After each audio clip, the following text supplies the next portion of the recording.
Yeah, and it's my mom. Hang on a minute, this will be fun. Mom, I'm gaming right now! Yes. Yes, you are. Mom, I'm gaming right now! With my friends, Mom! Hey, don't forget about me! Hey, I'm here too! Mom! I'm gaming with my friends! What do you want? Hey, And I'm streaming, Mom! Mom! I'm hanging up. I love you, Mom.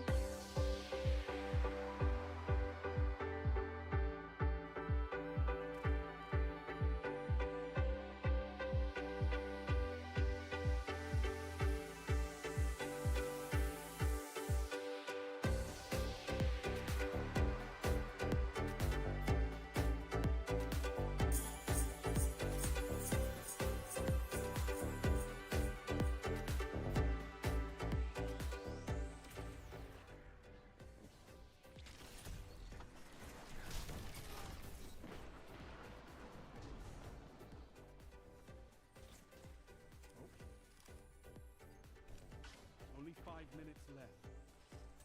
Fire team that fights together stays together. Double down. Tell them to line up faster. Fantastic work. Oh my God. I didn't just do that, but I'll take it. I'll take it. I think Marv would have been very proud of me in that moment. I have the holocron. See here. You didn't make it, Grease. Here? Did you get Ah! Ah!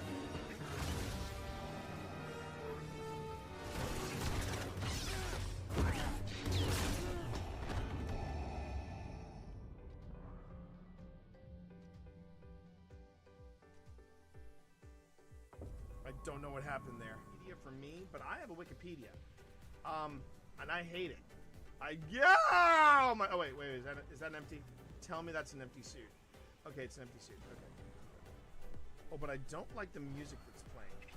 I do not care for the music that is playing right now. And there's a lot of ammo around here. There's a lot of ammo around here.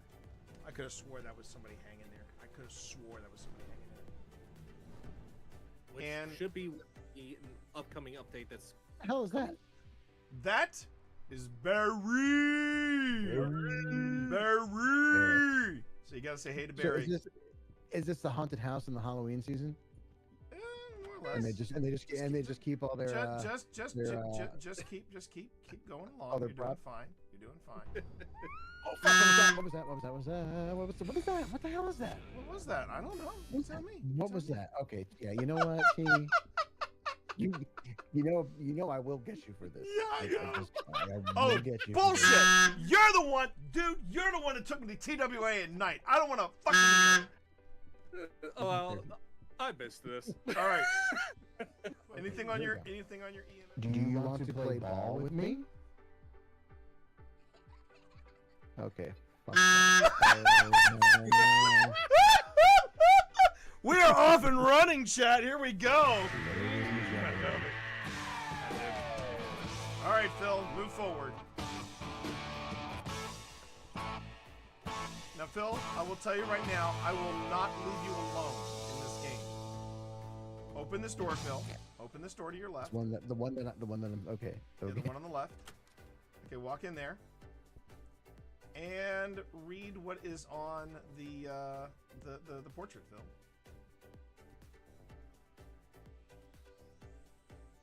How was that? Was that you? No. Because I didn't read anything and I just heard a noise. No, just Magna. This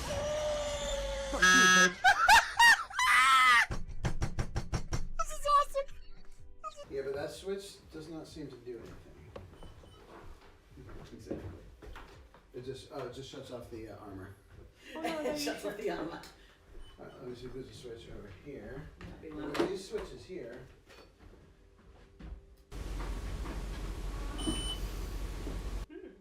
That was not us.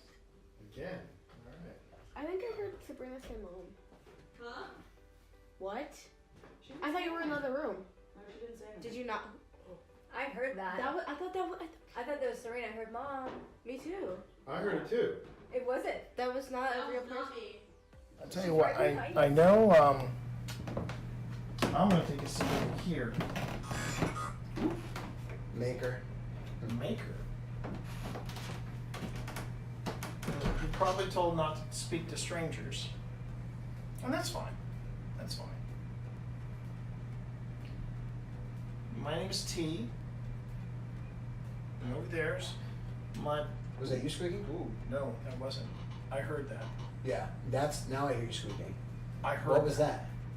It I sounded don't- like a voice. I don't, it did. Yeah, it wasn't your because No, it wasn't me. It wasn't. Nothing got caught in my throat. There was. I marked it, but it was a mumble. Did you heard that, right? 100%.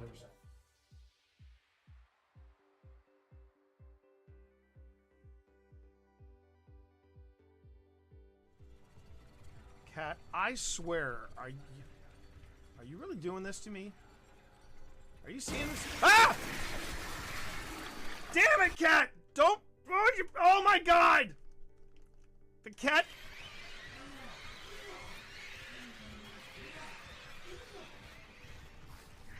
You little jerk!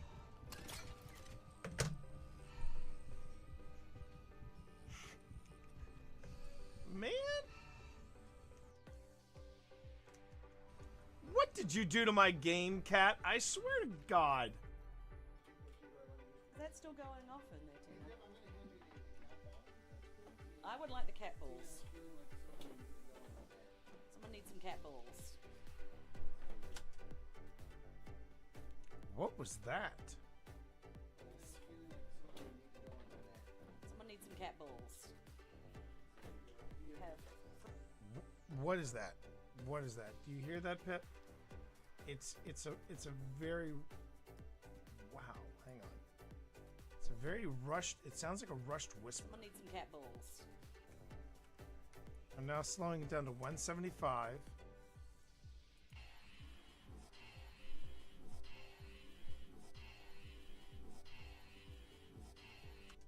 I'm hearing turn around.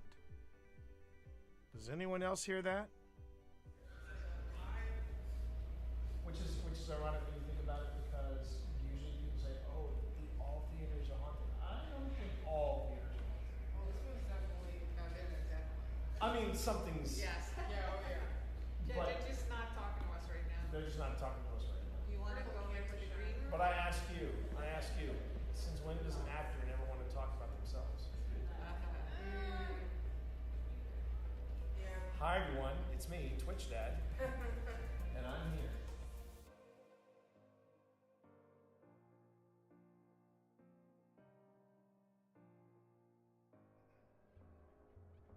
Yeah, this is where it starts to get super creepy. This is the game Cyberpunk 2077 wanted to be, chat. I'm just going to come out and say it. This is the game Cyberpunk 2077 wanted to be. So, there you go. Well, pitter patter, let's get at her. Okay.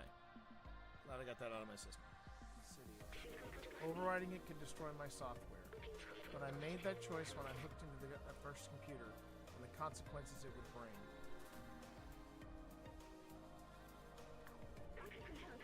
I'm sorry we won't see the outside together.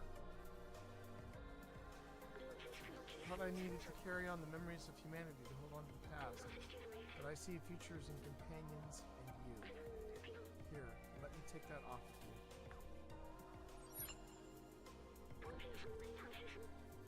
You were my friend, the very best I could had asked for. Oh, damn it. This is gonna be another Last of Us ending where I cry, isn't it? I'm tearing up already.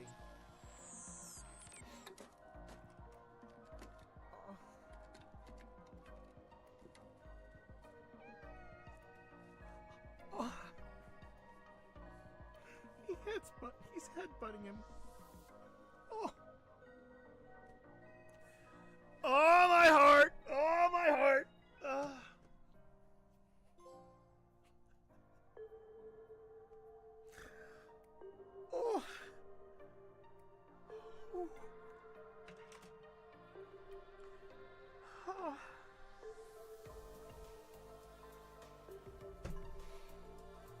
Ugh.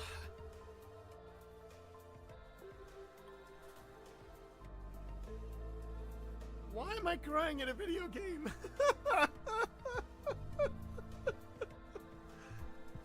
Oh my god. I did it, hon. I did it, hon. I've been astray. Worth every minute. Worth every minute. I'm move you back just a little bit. What? I wonder if she's pregnant. She does look like. I was just wondering if her belly was a little bit big. Yeah, Maybe that might be why she's hungry. that might be.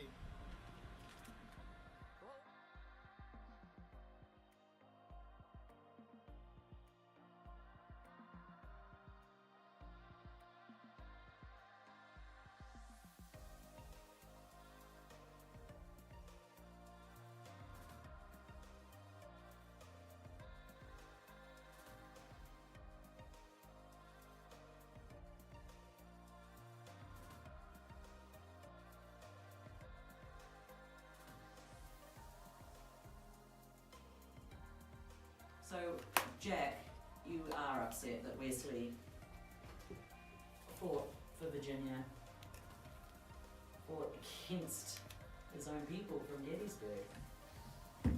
That must have been aggravating. Did someone just? Did you just whisper? Did you just whisper?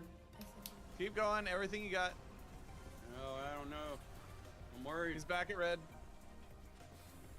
Come on. Oh no. Steve We got him. Saylor? Steve Saylor? You did it! You did it! Congratulations, Steve Saylor! You just picked up your second seal, and it's a motherfucking raid seal! Let's fucking go! Let's fucking go! I fucking love it when T gets hyped. The team made entirely of your clan. Hold on. I'm going for it.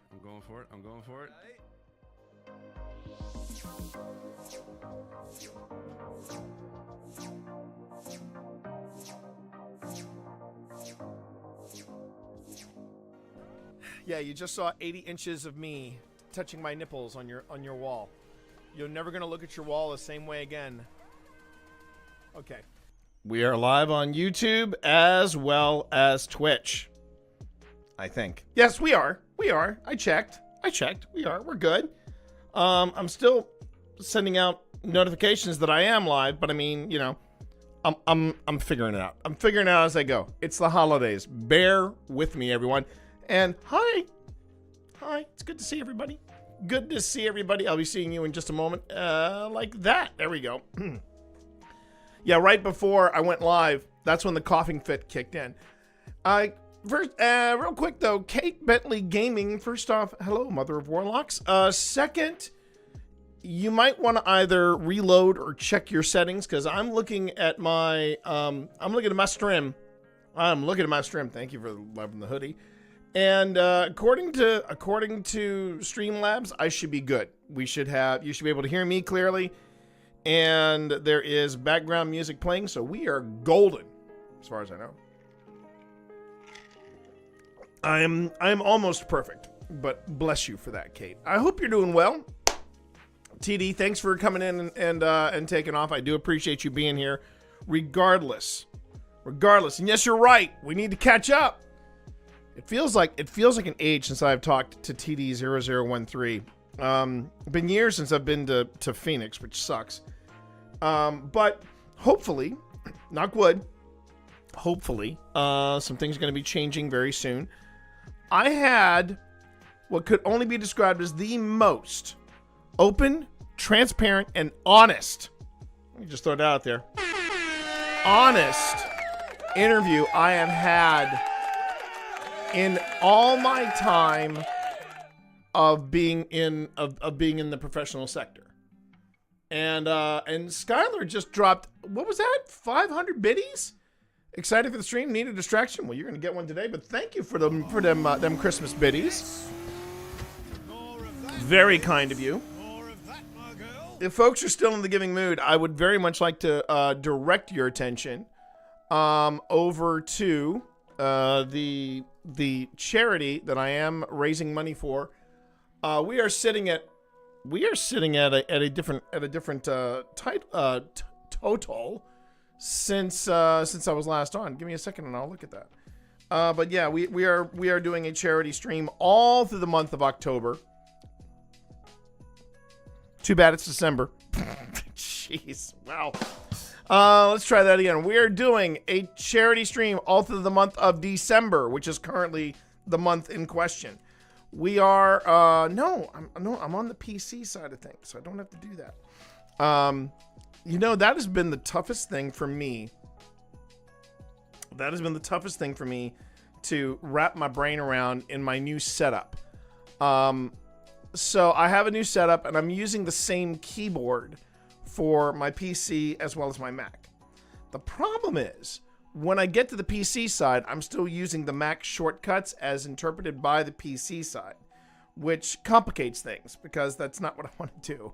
And then of course there are the monitors where they all are in relation to everything. I'm getting there, but wow. I actually did the final touches on the investigation that we did for the Satanic Panic special. I'm working with Dungeons and Disableds, and the other thing I need to work on, and they just arrived. I have some more tiles,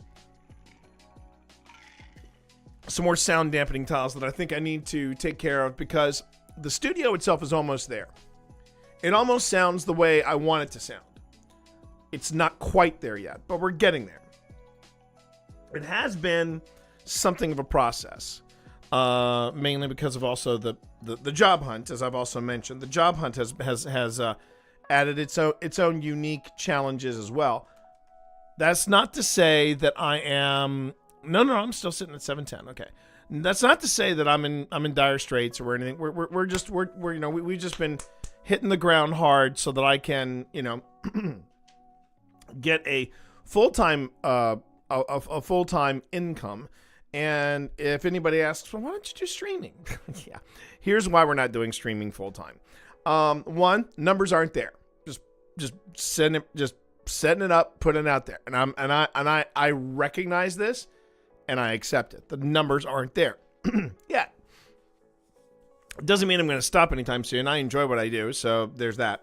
Second thing is that I need things like, benefits. I do. Because with the current administration coming in, I have no idea what's going to be happening to my Social Security. It's a trap. Which I'd like to point out to some of these yahoos that are making this decision. I've been paying into that since my first job at 16. So I'm assuming I'm going to be getting some type of flat check that basically refunds all the stuff that I put into in a fund that I won't be collecting on. I mean, I'm just saying. I think it's worth waiting on, right? Unleash the fury! Probably not. Okay, so let's lighten things up. So yes, I am. Let's lighten things up by talking about the charity organization that I'm raising funds and awareness for, the American Foundation for Suicide Prevention. Oy vey. Bite my sweet ass. Right. It's one of those kind of streams, I'm assuming. Skylar Cat is gifting a tier 3 sub. What? Gifting a tier 3 sub to Angel Confetti. That was mighty kind of you. Yes. Mighty kind of you and unexpected. More of that, please. More of that, my girl. And Angel Confetti, you enjoy that tier 3 sub. Oh, anyway. So yeah, I had a very rough start. I had a very, very rough start to the month of December. It is December. It's not October. And the reason I keep bringing up October is probably because I am getting ready to get into some footage of somewhere I was in October. Lost a pet trying to spread some happiness today. You might cry a little bit on seeing it, Skylar, but if you haven't, I'm gonna go back and talk a bit about the American Foundation for Suicide Prevention and what I'm doing and why I'm doing it. We've already met the goal. I'm just looking to see if I can double it before the end of the month. And right now we're sitting at 710, and I'm pretty happy with that. That's a great place to be. And I'm kind of hoping that we can hit $1,000 before the end of the month, because why not? You want me to say well done? That you did good? But at present, I'm very happy. Well done. But if you want to have a good smile, let's just jump to the front of the line. This little topic. That Superman trailer. Can we please talk about that Superman trailer? I mean, dear God in heaven. Hail to the king, baby. James Gunn is he crushed it. He crushed it. And I'm like, he's actually hyping the teaser trailer with another trailer, with a teaser. And I mean, yeah, it's great. It's great. And it got me thinking about the Superman oeuvre. I've been actually thinking about it all week, because this week marked the 46th. Wait, excuse me a second. You better settle down over there. I'm going to come talk. The 46th anniversary of Superman the movie. You know, the one with Christopher Reeves. And it is Christopher Reeve. It's George Reeve. Christopher Reeves. I believe it is. I'm just going to double check that, because I'm a bit of a Superman nerd, so I should know. But I'm just going to type in George Reeves, because if I remember correctly, it's George Reeves and Christopher Reeve. One is the S, the other one does not. No, actually, it's George Reeves. Reeves with an S. And it is, in fact, yes, Christopher Reeve. So, yeah, I was having a discussion with people today. It is not Christopher Reeves, unless you're talking about him in the plural or in possessive. We can take a note, Steve Reeves movie. Do we get to see his guns? You do. You do, actually, Fred. You do. You do, Fred. But so anyway, so let's the 1978 Superman film. And what can you say about it? It was both groundbreaking and very much a film of its day. And what I mean by a film of its day, it's like this. If you go and you look at the opening credits, Christopher Reeve does not get a mention until the third tier. Steve Reeves was a it's a Rocky Horror thing. You got to look it up. But here's the funny thing about that movie. Yeah. Marlon Brando got top billing. And he got paid $1 million for literally 21 minutes of screen time in a 2+ hour movie. Yeah. Okay. So, just going ahead and, I suggest you let that one marinate. Then behind Marlon Brando was Gene Hackman. Now, yes, Gene Hackman and Marlon Brando, sure. Two of them, they had the acting chops. They got the career. But it's basically Jor-El got top billing behind Gene Hackman, who was playing Lex Luthor. And then Christopher Reeve finally shows up in the credits. He finally shows up in the credits. And he's the title role. Meanwhile, Glenn Ford, who had more of the acting chops than Reeve, sorry, not Reeve, and Glenn Ford, who was playing Pa Kent. He had more acting experience than Brando and Hackman, and he got billed deep in the film.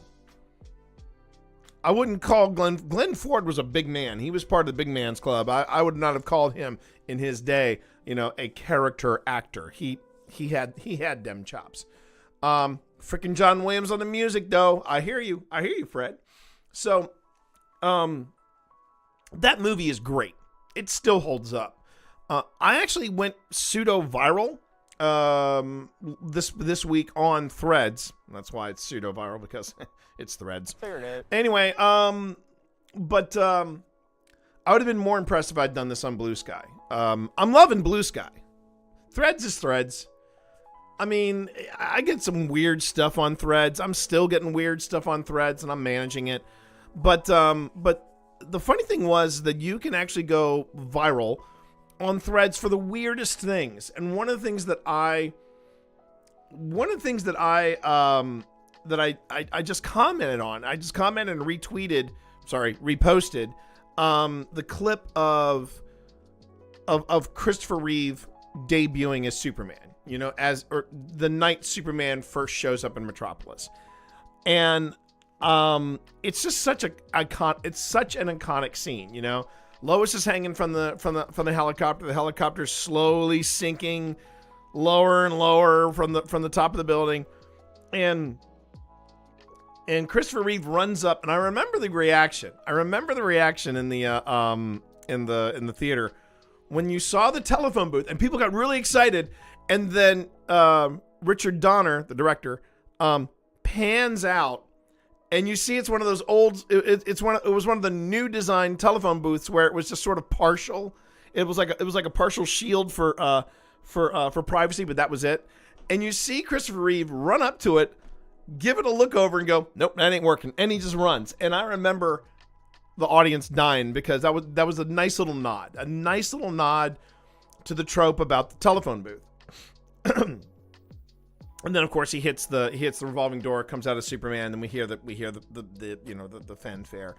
And I was just looking back on the nostalgia, not just the nostalgia of that scene, but the movie on a whole. It's a great film.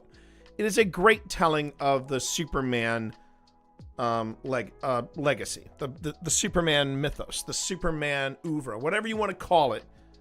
They nailed it, right? And then we had the different sequels, and then of course we've had since the 70s many different iterations of Superman. And some people kind of put me to task. They kind of put me to task on it. Like, what were your thoughts on this? What were your thoughts on that? And so I thought I'd go on ahead and since we're all talking about Superman now, and I'm gonna tie it back to what James Gunn has offered us just in the first glance. So first thing, I love Superman, the movie, and I love Superman 2. It was a great follow-up. It was a little more tongue-in-cheek, but it was a great follow-up to Superman. It was definitely not a Richard Donner film. The way Richard Donner shoots a film and the way Richard Donner tells a story, very different from the other director who got listed. I know there is a Superman 2 Donner cut, but this was also where I think my fandom and my nerddom kind of kicked into overdrive. Not so much with Star Wars. I mean, that's where it got its roots, was Star Wars. But there was something that happened in Superman 2 that I never got over. Whether, from kid to adult, I never got over it, because I'm sitting there going, since when is that a superpower from him? And what it was, the director, not Donner, who had shot, and this was a weird back behind the scenes story. Apparently Donner had 70 to 80%, right, of Superman 2 shot and in the can. And all he had to do was do a little more shooting, and Superman 2 would have been done. But apparently Donner had a falling out with the Suskins. And they were the people that produced. They were the producers.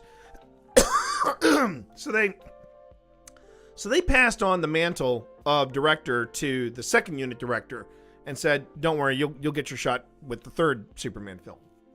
And they, because like they did with Superman 2, they said Superman will return to Superman 3, right? Because they just knew. They knew they had a blockbuster, right? And but apparently this other director, he was kind of like, I'm just going to come out and say it, he was the Rian Johnson of the Superman franchise, because he was like, yeah, all this this mythos. We've got all this history. We've got all this lore about Superman. I'm gonna wing it. And as much as I love Superman 2, I don't put it on the same level as Superman the original because of a couple things. One, if you notice something about Superman 2, Miss Tessmacher is around, right? She's around for the first quarter of the film, and then she freaking disappears. You never hear from Miss Tessmacher. You just see Lex Luthor show up, and he's talking to Zod. Wait a minute. It was Zod, Non, and Ursa. And he was talking to the three of them in the White House. Miss Tessmacher had been written out of the film. Miss Tessmacher! I know, I loved Miss Tessmacher. I loved Valerie Purnell? Is that Valerie? Oh, she was a hottie. Oh my God. Anyway, yeah, I would say that too, Skylar. But here's the part. Even the disappearance of Miss Tessmacher, the biggest problem I have is near the end, and that was the thing. It happens near the end of the film, and I'm like, I'm so invested in this movie at this point. I'm just gonna go ahead and roll with it. But the thing that this director just pulled out of his behind was that Superman had a power where he could put his hand on his crest and literally rip off the crest and throw it at somebody as like a super net. And I remember as a kid sitting in the theater going, where the hell did that come from? It came from Superman's behind. I'm just going to come out and say it. It came from Superman's behind. And then the guy who directed the rest of the remaining 25-30% of Superman 2 and got credit for the whole thing, everyone was like, oh, this guy did a great job with the sequel. He should do Superman 3. Where the big enemy was Richard Pryor. Okay. Stay on target. Stay on target. I mean, Richard Pryor as a dastardly villain. Nope. I mean, just it didn't fly. Pardon the pun. It did not fly. And a lot of the goofiness that you had in Niagara Falls, which was the stuff that this guy had apparently was the unit director for. He just kind of turned Superman 3 into something of a dog's breakfast. It really was a mess. And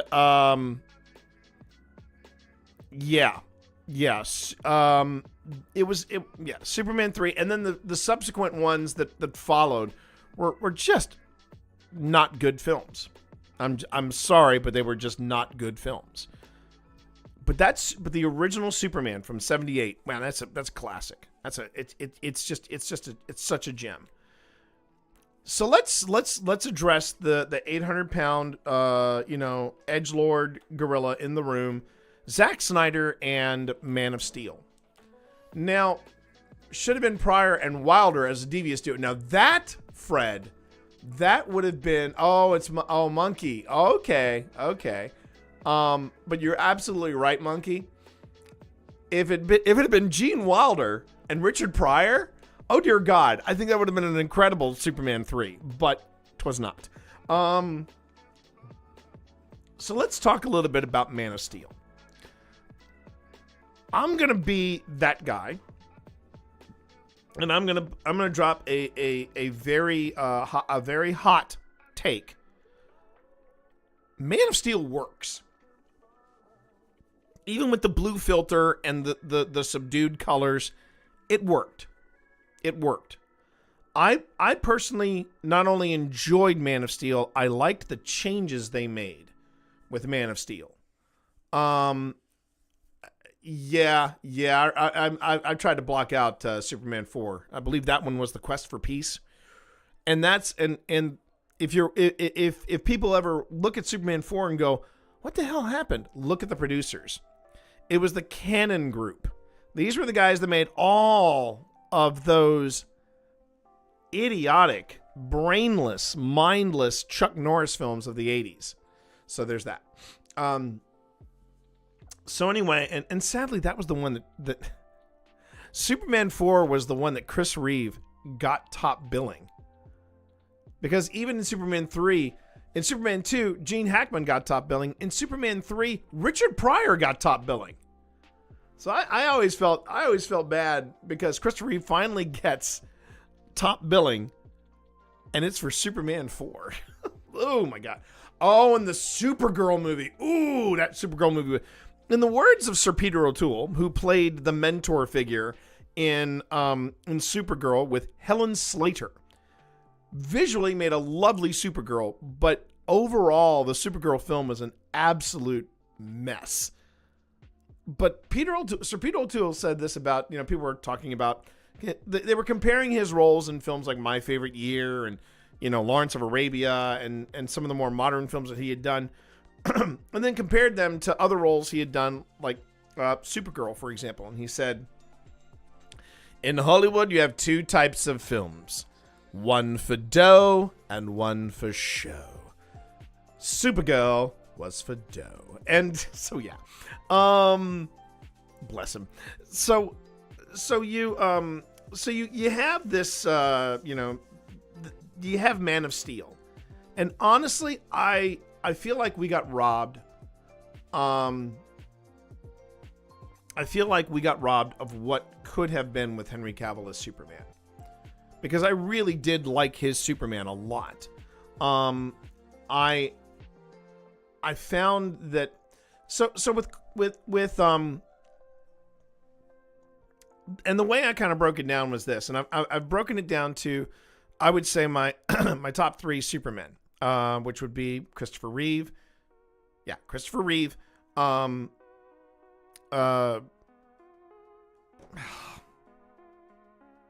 Cavill. Thank you. Henry Cavill. Old man brain. It's kicking in. Sorry.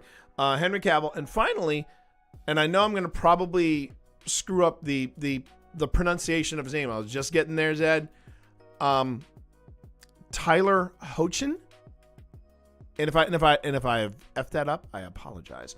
So here's the thing about these three actors who have played Superman. You've heard with Christopher Reeve, he played Superman. He played truth, justice, and the American way. He embodied that wide-eyed, this is what we are capable of. And it goes back to a line in the original film. It's when Brando, who, yeah, he acted his ass off. Did he deserve top billing? Of course not, but it's Brando.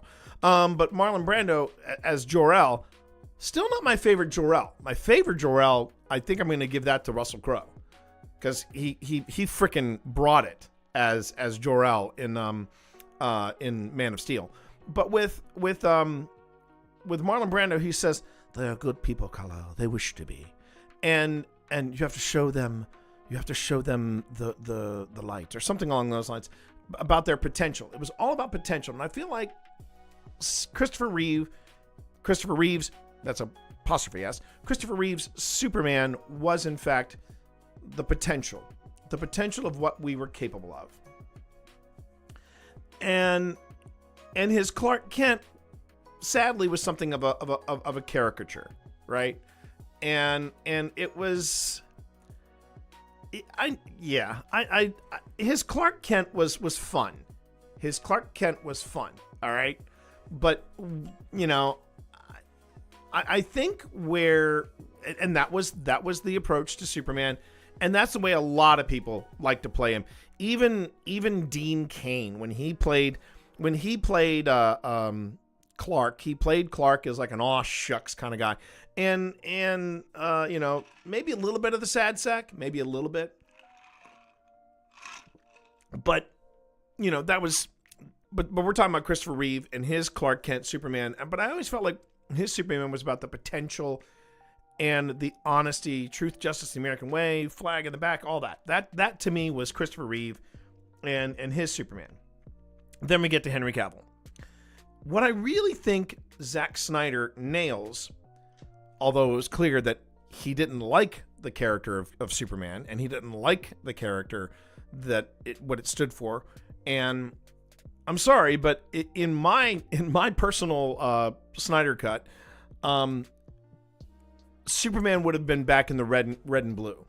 Putting Superman in black, I felt like that gave full justification for Bruce to go up to Clark and go, "Black's my thing. You got to do your thing. You do the red, you do the blue, do the colors. I prefer black." That's the way it should have gone. That's my 2 cents, and I'm just going to end it there. But what Henry Cavill and what I think Zack Snyder accomplished with Man of Steel, and what Henry Cavill really, really nailed it, was he didn't just make Superman a well-rounded character. He made Kal a well-rounded character. I never looked at him and thought, well, that's Superman. I would look at him and go, no, that's Kal. But he's still Superman, so I'd still call him Superman. But the thing was, it was a self-awareness that I felt like he had that other Supermen didn't have. Henry Cavill brought to the role of, I can do all of these amazing things, and I know I can't save everyone. And he had that weight. It was the weight of the world on his shoulders. And I while I always felt inspired when I looked at Christopher Reeve, I always felt, I don't want to say I felt sorry, but I felt sympathetic. I felt sympathetic towards Henry Cavill and his Superman, because he understood the weight that was on his shoulders. And it comes to that, and this is the thing that I always I love about Zack Snyder, but I hate about Zack Snyder. I think he's a better cinematographer than he is an actual, because he could set up a shot. And there was the shot of this somewhere in the Midwest. Hello there. Somewhere in the Midwest, everything's flooded, and there's a family on top of a farmhouse, and they've put the Superman symbol on their rooftop. And then they all look up, and sure enough, backlit by the sun, you see the cape and Superman, right? But that was what he was dealing with. That was what he was dealing with. And I love that about Henry Cavill's Superman. The sad thing was after Man of Steel, which was I don't think it was the best movie Zack Snyder ever made, but it was definitely the second best, next to Watchmen. Oh, I know that's gonna get some people fired up, but yes, I do. I love Watchmen. I love it fixes what I hated about the Watchmen comic book. Yes, and I said comic book, not graphic novel. So suck it, nerds. But I really did. I really loved Henry Cavill. I just felt like after Man of Steel, every script he got was crap. So so that's that. Then we get to Tyler. And his presentation of Superman. So Christopher Reeve, his Superman, I was inspired by. Henry Cavill's, I felt empathetic. I felt empathy. I felt compassion for him. Tyler is it Hochin? I can't remember. If I'm mispronouncing it, please somebody give me a life preserver here. But Tyler's Superman, to me, he was relatable. He was somebody I would actually go out and I would have a beer with. I genuinely loved both his Clark as well as his Superman. I felt like that I really could relate. And what I thought was even more interesting about his approach to Superman, of course, this is CW being CW, but I thought it was a great twist that they, not even a twist, more like just a really honest approach to what it would be like being the Man of Steel in a present day. And one of his kids is dealing with manic depression. I mean, wow. And it goes, and what I really loved about the Arrowverse was the way they paid reverence to the people who had come before. And I think you see that in the development of Superman and Lois, because First, they make Lois the Rock. They make her like the center of his world, but not in a creepy, obsessive way that we got in Superman Returns. I mean, wow. See, that was, if people say, so where's the line of nostalgia that makes you go, oh, that's a bridge too far? It was Superman Returns.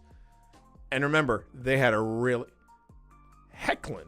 I wasn't even close. Hecklin. Okay. So Tyler Hoechlin's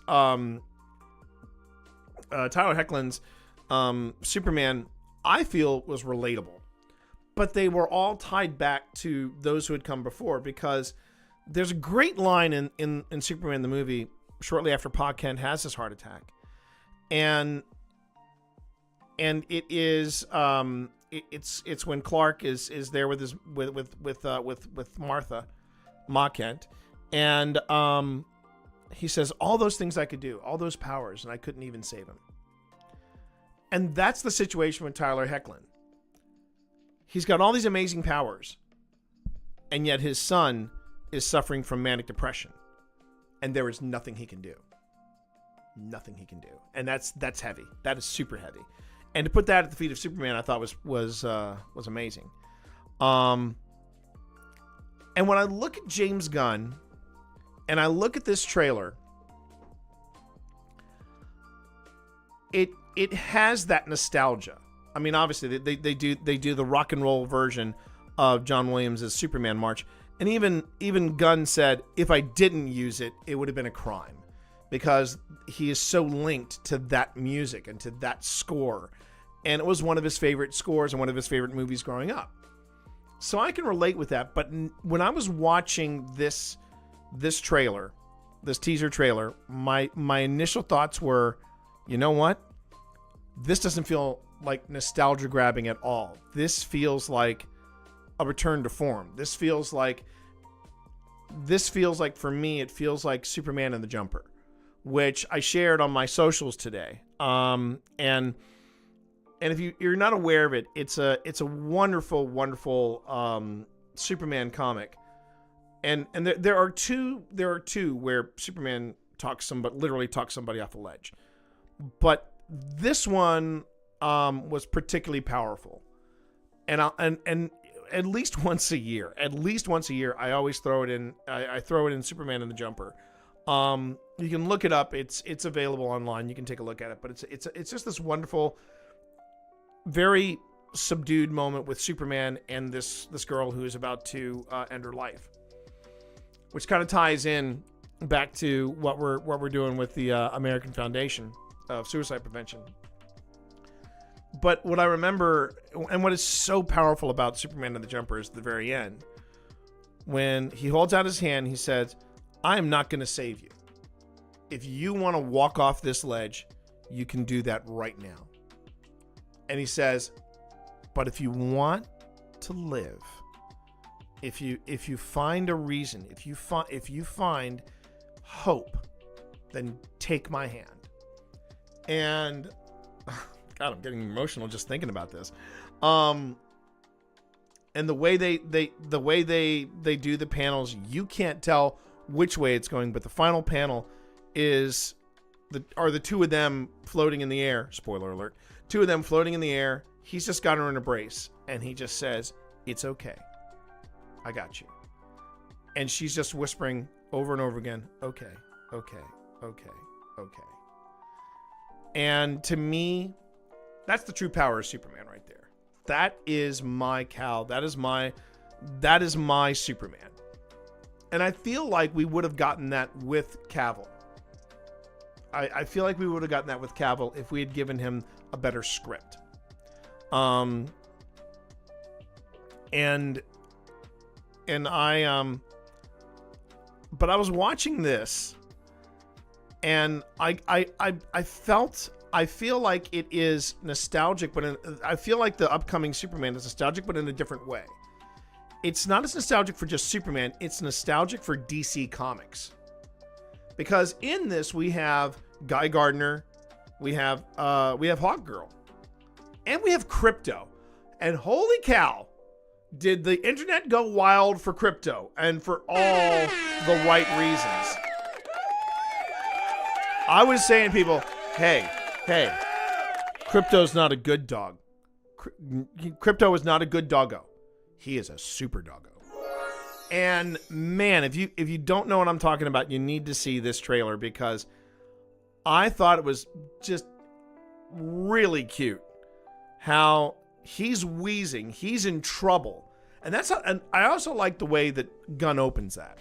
He opens it with here is the linchpin. Oh, what was that? Secondhand Soul gifting a tier 1 sub to Z3. That was very nice of you. Thank you. Thank you for doing that. But he's wheezing, he's obviously in trouble, and he whistles, and then you see the snow being scattered everywhere, and then Crypto just shows up. And I was kind of like, oh, they're not using a Greyhound. No, they went with cute, and I'm okay with that. I think going with cute is just fine. But I never quite understood Crypto's place in things. But when he holds out his cape and he goes, "Take me home," and then you see Crypto with the mouthful of cape, and he's taking his human home. I was like, holy Hannah, this is so effing cool. And apparently in an interview, they're playing it up where they basically said, instead of the Snyderverse where his human, his superhuman. But Gunn has said, I'm putting this in a world where people know there are other superheroes involved. Instead of like in the Batman movies of the day, nobody really talked about other superheroes crossing over. It's like, no, we're going to establish that day one, there are other superheroes around. So you got Hawkgirl and you got Guy Gardner. And I think, there have been some people going, what's with the ridiculous haircut? I'm like, no, that's a Guy Gardner thing. And I'm cool with that. In fact, it wouldn't have been genuine if the haircut hadn't been there. And I think the other thing that's going to be fun about this is I remember back in the early 2000s when Fillion was, he was up and coming with Castle. He was considered the superstar of nerddom and all that. And people were like, they need to recast the Green Lantern with Fillion as Hal Jordan. He would have made a great Hal Jordan. He would have given us an amazing Hal Jordan. I think he's going to give us a better Guy Gardner because I'm Green Lantern's my wheelhouse. Don't get me wrong, I love me some Superman, but I love the lore of Green Lantern. And yeah, I'm anxious to see how Gunn is going to fix some of the things that are that still need to be righted with Green Lantern. With that being said, yes, there's a lot of things happening in this film, but it also feels, just the way they're setting it up, it feels a little more organic than some of the stuff like The Flash, where it just looked like a red hot mess and they were just throwing things into the stew to see if it would work. And so yeah, I cannot wait to see how all of this works. Some people brought up some interesting things, such as we saw Pa Kent and Clark on the steps of the farmhouse. We don't see Ma Kent anywhere. And here's where the Mr. Terrific, I don't know anything about Mr. Terrific. I know nothing about that lore. So I'm going to be coming in cold on that. And here's where I have faith in James Gunn, provided Warner Brothers learns their frickin' lesson and leaves him alone to do his job as a director and a writer. Let James Gunn handle this. Do not get involved unless James Gunn or another director asks you specifically for help. Otherwise, we get Justice League. And, I mean, to give you an idea, Warner Brothers just wanted to throw the footage out there. They just wanted to, quote unquote, fix it in post. And it was Zack, and this is where I got behind Zack Snyder. I was like, Zack Snyder's like, I'm not just going to release what I got on my laptop. I want to fix this. I want to fine tune it. And he did. It was still 6 hours.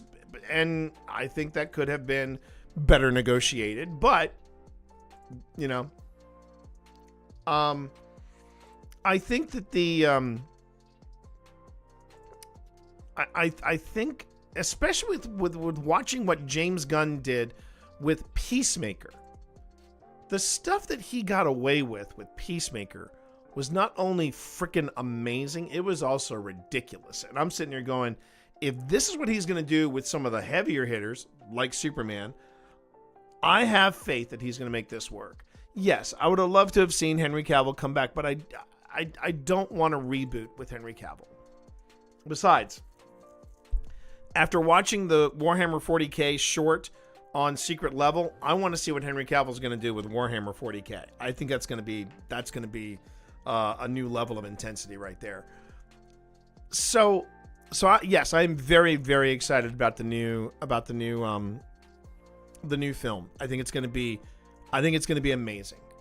I really, really do. I just have that feeling. People have been losing their minds over Crypto, over the moment where Superman saves the little girl by crouching around her and all that, and then the glimpse of Guy Gardner, and what I think is cool too is that it looks like that Guy and Hawkgirl show up as allies to Superman, as like, hey, we're here to help you out. You know what I mean? Yo, how you doing there, Jason? Good to see you. Thanks for coming on in. And yeah, it was. I've watched the trailer at least 5 times. I love it. I freaking love that trailer. And I'm part of Team Crypto. I can't wait to see what they do with Crypto. I think it's going to be hella fun. I'm also getting the impression, and this is just my impression. I don't know if it's going to be the thing or not. But I got the impression they're not going to be doing the backstory of Krypton, because if you look at the film, if you look at the trailer, you see references to Smallville, you see references to Superman, Crypto.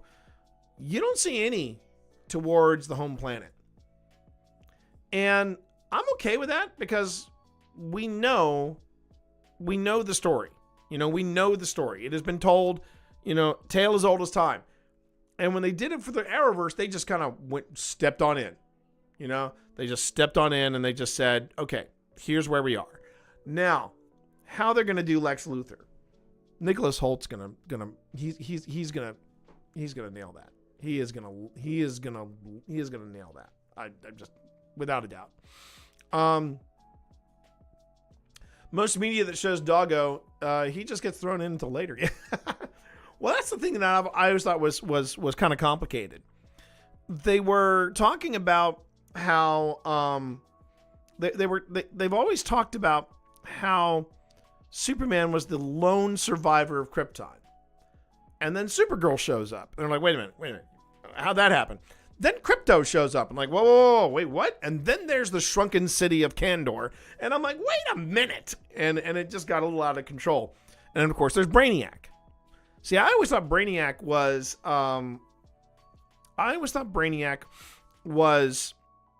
By the way, if anybody's wondering what's going on here with my nose, no, I'm not doing cocaine. I think my mustache needs a trim because I feel like... every time I'm good for like about 10, 20 minutes. And then suddenly my mustache starts tickling my nose. And then, it just gets weird.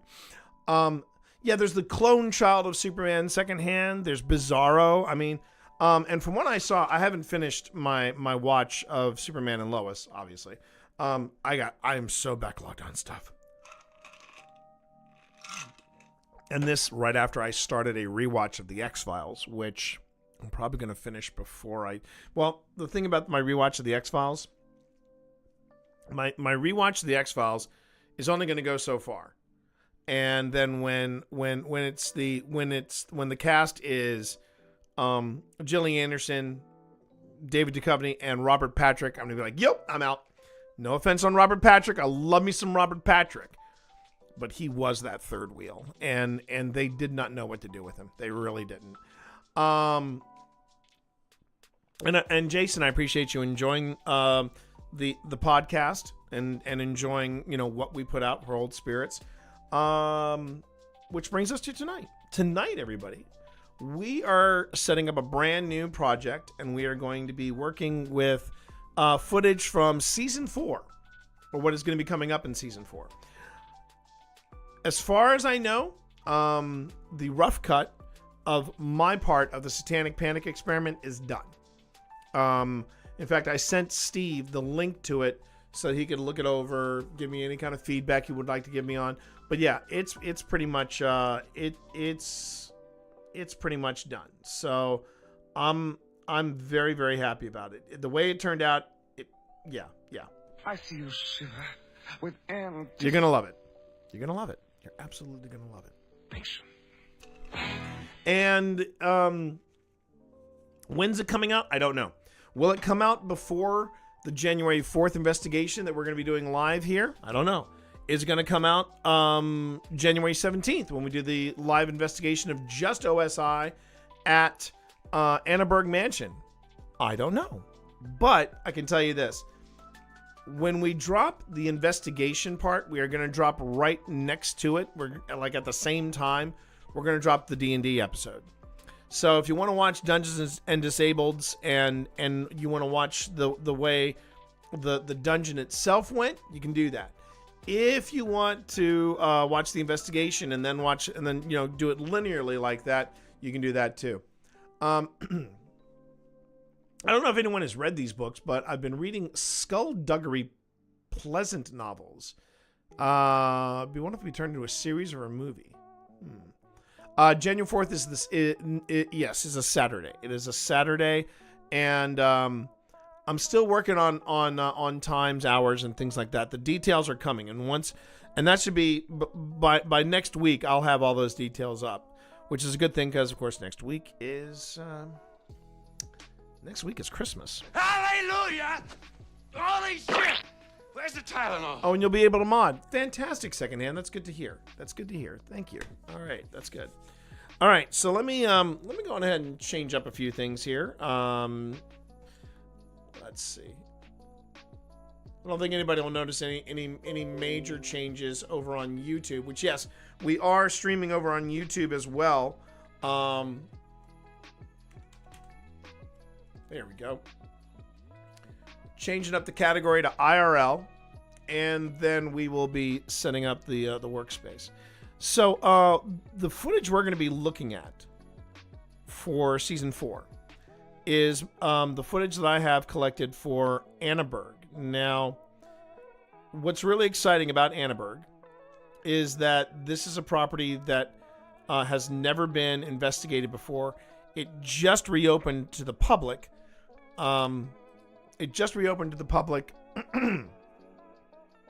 This summer, and we were invited by the city of Manassas to investigate this mansion and just have a look at it. And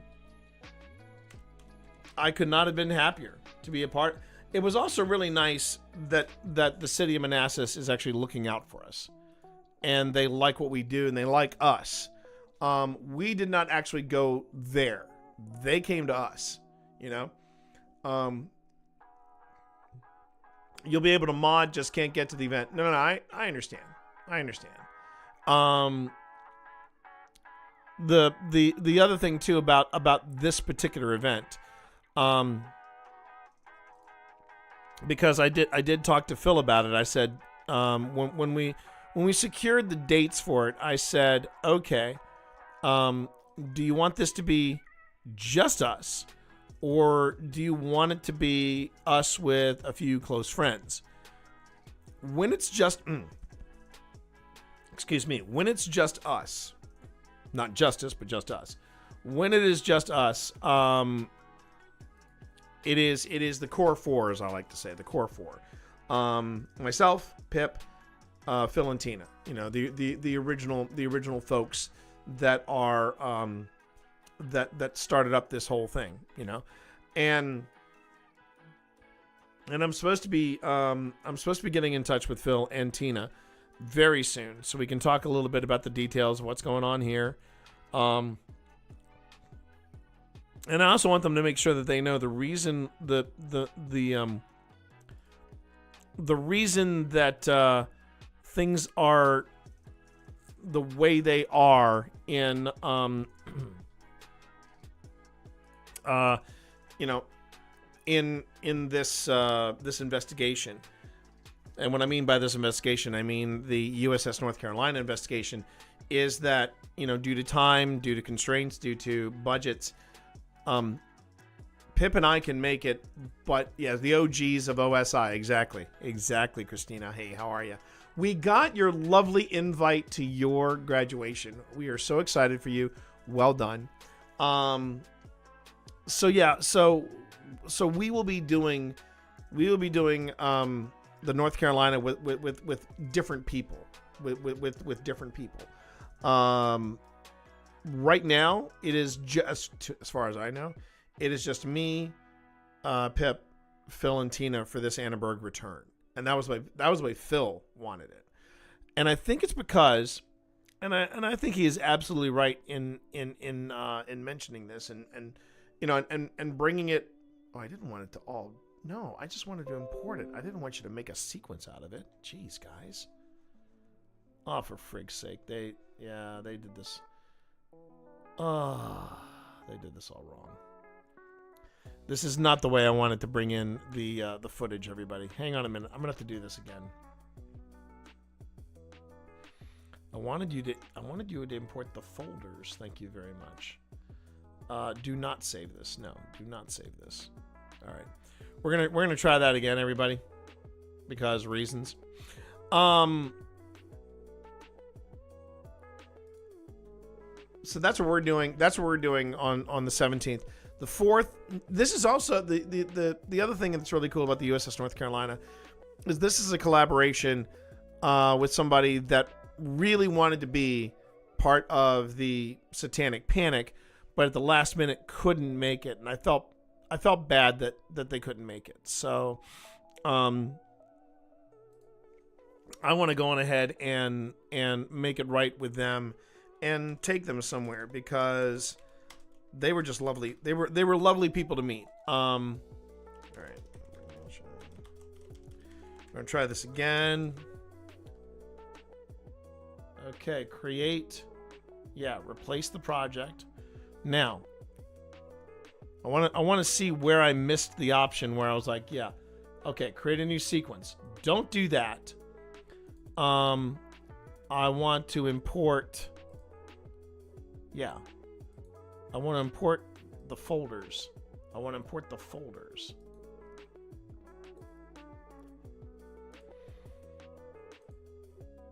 Okay.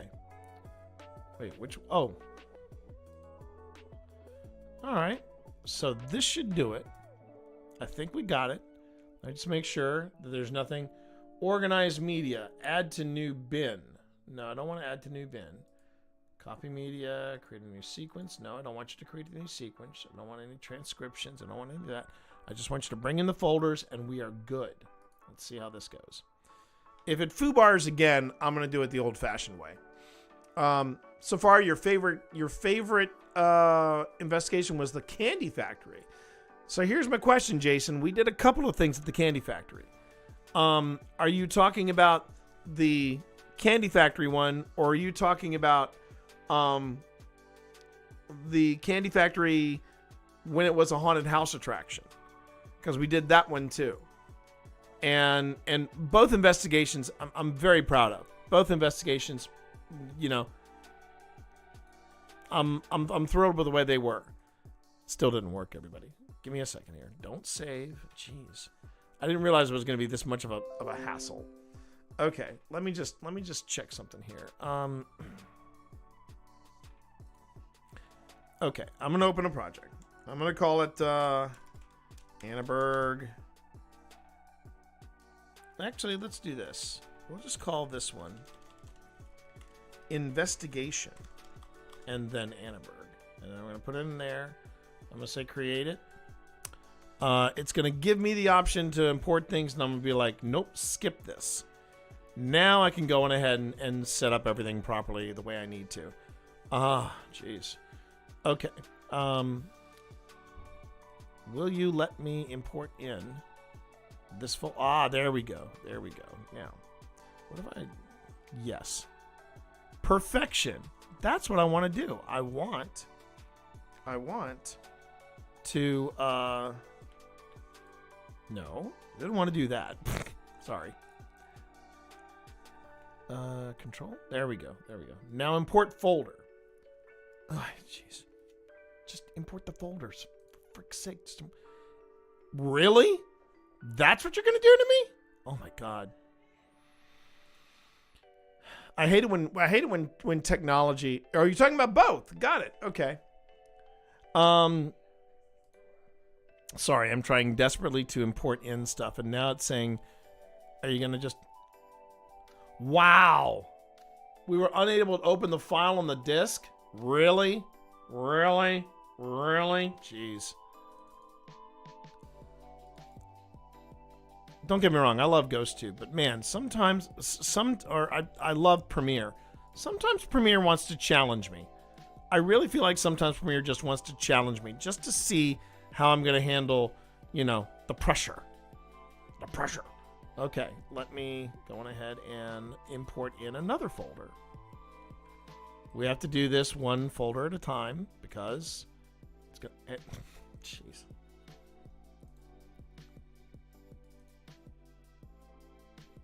Oh my God. That's going to be fun to review. We're going to review that together. Okay. So it keeps telling me that it's got these errors, but it's still importing stuff in. So, yeah, that. It really doesn't, for some reason, it really does not like, it does not care for in any way, shape, or form. All right, that's better. It does not care in any way, shape, or form the GhostTube files that I have. For some reason, it really does not care for the GhostTube files. I don't know why. It just does. So here's the public event. Yeah, I know, GhostTube 17, but you import it in anyway so whatever. Whatever. And then finally, photos. Because we're going to need the photos. You're going to tell me that you don't like JPEGs, but guess what? You import them in anyway. Oh, no, you didn't. Oh. You cad. Okay. No, you're not bothering me, Jason. You're not bothering me at all. No. So let's talk a little bit about Annenberg. Where is it? What is it? And all this stuff. So Annenberg Mansion, which is what we're looking at today, chat. It is a beautiful mansion built by a guy by the name of Robert Portner. He was a bit of a beer baron from the homeland of Germany, and he bought, after the American Civil War, cheap land in the South, in particular Virginia. So you got that going for you, which is really nice. And he basically he diversified his portfolio. I mean, he had a huge empire of beer, right? Huge empire of beer. But then he got into like real estate, and he was doing, he had like different things going on. He was also a bit of an inventor. For his beer business, he actually built a refrigeration system. This is in the late 1800s. So we're talking the 19th century. He's building refrigeration systems specifically for beer. And then he was able to take that and say, okay, if I can do this for beer, I'm going to do this for homes. And Annenberg Mansion was one of the first mansions in the United States that had its own air conditioning system. Now, granted, it was popularized, and it was built to scale by the Carrier family, but But yeah, Robert Portner, he held a patent on an air conditioning system for a house. And he had this gorgeous place that he built specifically for his wife Anna, and he called it Annaburg. And that's the kind of long and short of the story. And he wanted a place, and this is where it got a little tragic. It was clear this guy was a good guy, and nobody said a bad word about him. In fact, when he died, he said, "I want my land to be evenly distributed. That includes the colored population." That's how he phrased it. But basically, he was not just looking out for the people of Manassas. He was looking out for the people of Manassas that were people of color. And this was during the Jim Crow era. And so, yeah, nobody debated him on the point because he had some stuff going on.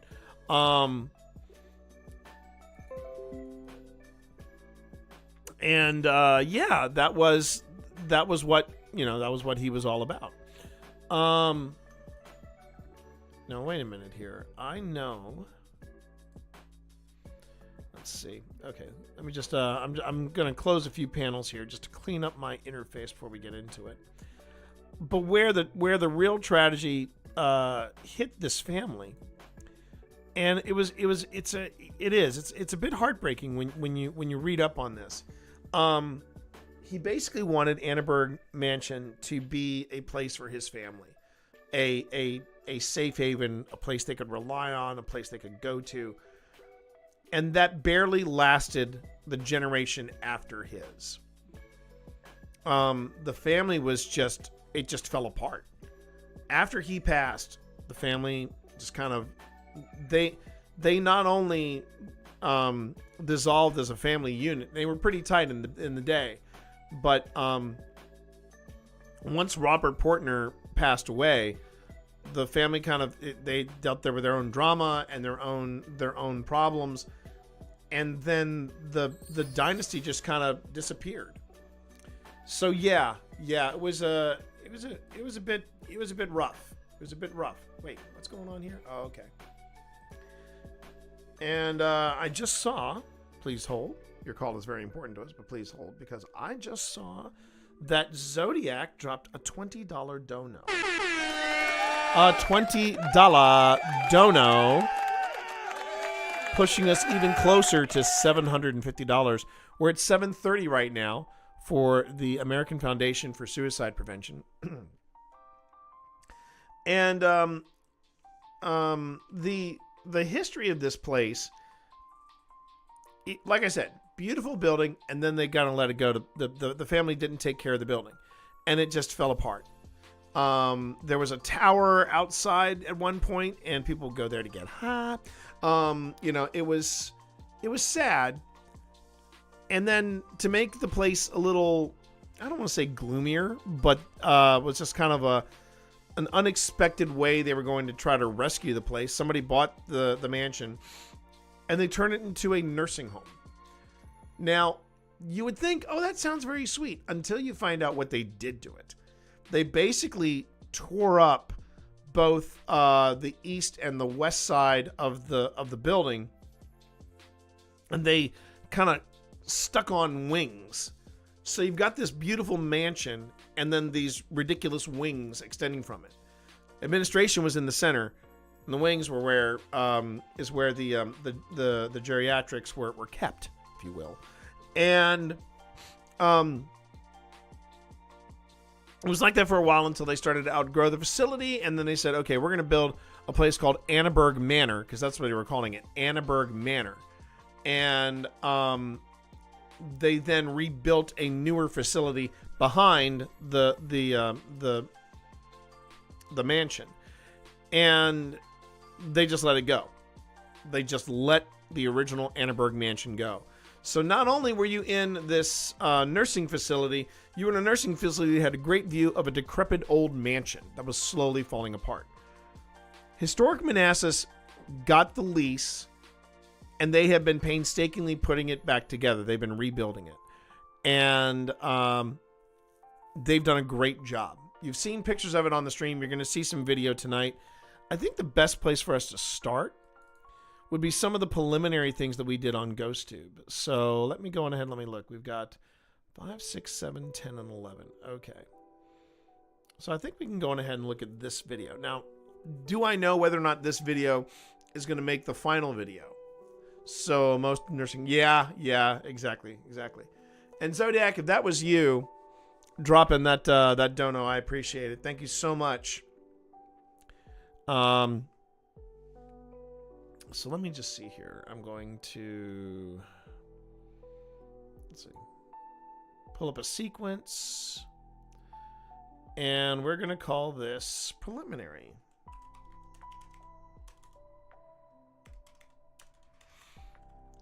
Preliminary investigations. Now, these preliminary investigations, they literally could be, they could be for, yeah, pretty much any of our stuff. Because, yeah, we did. We managed to clock in quite a bit. All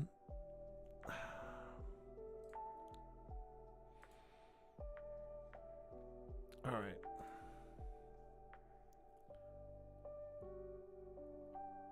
Oh, I didn't want to put it there. Crap. Okay, hold on. Oh. Sorry. If I go up here.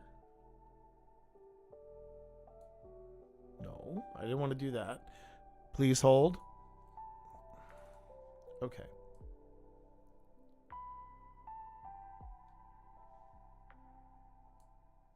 That's what I wanted to do. All right. I'm trying out a new workflow as well, everybody, and it was the workflow that I did for the Satanic Panic, and it actually worked really well. So I'm hoping that I can sort of get that into my head. All right. So here is the first Ghost Tube. Oh wait, that's Ghost Tube 6. Yeah, I want Ghost Tube 5.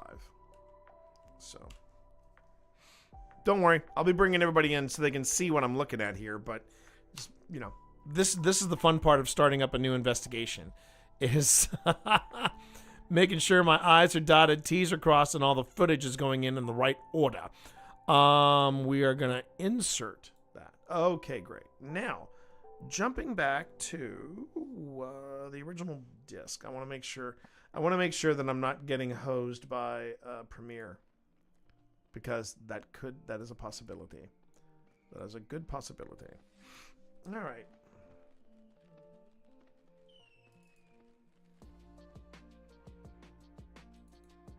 And we go to Annenberg, we go to prelim. Yeah, I don't know why it gave me different like errors of, oh, we can't import this. I'm looking at it. It's imported. It's in here. Okay. All right. 3 hours later. I know, right?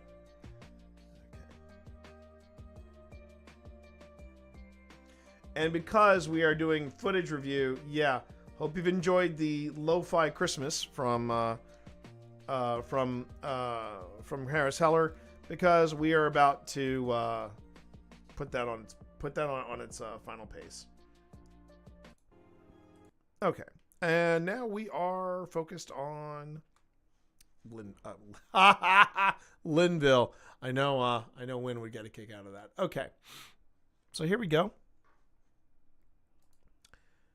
And here's the other thing too. I do this because I want to make sure that whatever we do is above board. And when I mean that I want to make sure that Old Spirits is known for not just sincerity, but also open transparency. I want to make sure that people know that when we do an investigation, we invite you to come in and look at every aspect of it, including this, which is some of the most meticulous stuff you can do. Because we have all this footage, we need to review it. And this is also a great time to explain to you all, hey, this is what we do. This is how we do it. if you've got any questions about where we are, the history, what we're doing, feel free to ask. So let's go ahead and let's take a look at what we got here tonight. I'm going to get this atmospheric shot here. There's my wife of the Infinite trees. Awesome. My wife of Infinite Awesome. So this was his summer residence. He had a house in Alexandria as well. Oh, if he had a house in Alexandria, he was doing just fine. But then again, he was into beer. That's where his brewery was as well. Oh, that's right. Oh, wow. Okay. Considering all the breweries that are in Alexandria now. Now we talked about he had a Hoff. What kind of Hofbrau. Hofbrau. Okay. Did I? Oh. Hey, Taco Man. Welcome on in. So Taco Man, if you are new here, and I'm assuming you might have found me through the Doug raid, or maybe you're just surfing IRL and you're like, hey, ghost hunting. Okay. We are doing a video review tonight of a place that's going to be featured in season 4 of Old Spirits. Because what we do here on this channel is paranormal. We go and we do everything from live paranormal investigations to debunks to this, which is reviewing our own footage and seeing what we captured, if we captured anything. So there you go. Now this is the file that I have down as the beginning, and you see it comes out strong. GhostTube comes out strong with my baby. Okay, it's an OSI side quest. I think that's what we're going to call these, OSI side quests. These are called OSI side quests. That might be something coming up in season 4. I got my FLIR, and I got my FLIR, my brand new iPad Mini, because I realized now that iPads are all going. Oh, that's hot. That's hot, Taco Man. Speak slower, please. 200 years old. Yeah, the house that we're in right now. It's turning 100 next year, so we're going to have not only a centennial celebration for it, but yeah, we're also going to be we're going to be taking care of this house. Do I think there's anything in our 100-year-old house? If there is, they love us. They're very happy with us because we have turned this house not into a rental property. We've turned it into a home, and we just put a brand new roof on it. So I think if ghosts could applaud, they would. But yeah, you want to talk about the truth of owning an old house, Taco Man? We can talk because just for a 100-year-old house, I know it has its own unique problems. A 200-year-old house, don't even. That's an undertaking. That is a passion project of all kinds. And my FLIR, which just turned 1 year old. is lightning charged. Go up there and read the historical. Yeah. So we're here, me and the missus. We have been invited, everybody. Don't look at it yet. Let's go to the front. What do you mean I can't look at it? No, Come you on. can't look at it. No, I can do a pan around. Let me do a pan around. You want to get pan around? I'm gonna do a pan around. Welcome to our We've been shtick. Invited to check this place out. So that's Annenberg Manor right there, everybody. Go in there. Christina. Hon? This just said Christina. Now, not to be confused with Christina, as in Christina of Gucci. We think it might have also been a reference to Tina, as in Tina Rossi, because her full name is Christina as well. So there is that. My neighbor lived here, but he's next to the street and died. That's probably what made it haunted. Interesting. Yeah. We know of at least 2 deaths that occurred in this house. But have we been weirded out? Have we been upset by anything? No. This house, in the words of Liana Rupert, the way she described this house, which meant a lot to me, she said, "This house feels like a warm hug," and that's what we want it to be. That's what we want it to be. But this is Annenberg Manor, and so yeah, well, we can't call it Annenberg Manor because that's the official name. That's hello. Did we just pick up? Oh, we just picked up a brand new follower, Taco Man. Thank you very much for that. Thank you. Yes. More of that, please. But one of the things that we are particularly happy about, is the fact that we did not petition Historic Manassas for us to visit this place. They came to us, and they're working on a new property for us this year. So we're pretty excited. So we're as in our girl, our girl Christina. So my wife is back at the plaque. I'm actually going to walk up. And to whomever is here right now, to whatever is here that is remaining. Hello there. I mean, no disrespect. You're learning your way around. I got you, Taco Man. Both thrilled and anxious to find out more about you and this lovely home you have. So what's really cool is they've actually restored a lot of this property back to the way it looked. That whitewash to the bricks, that's the actual color.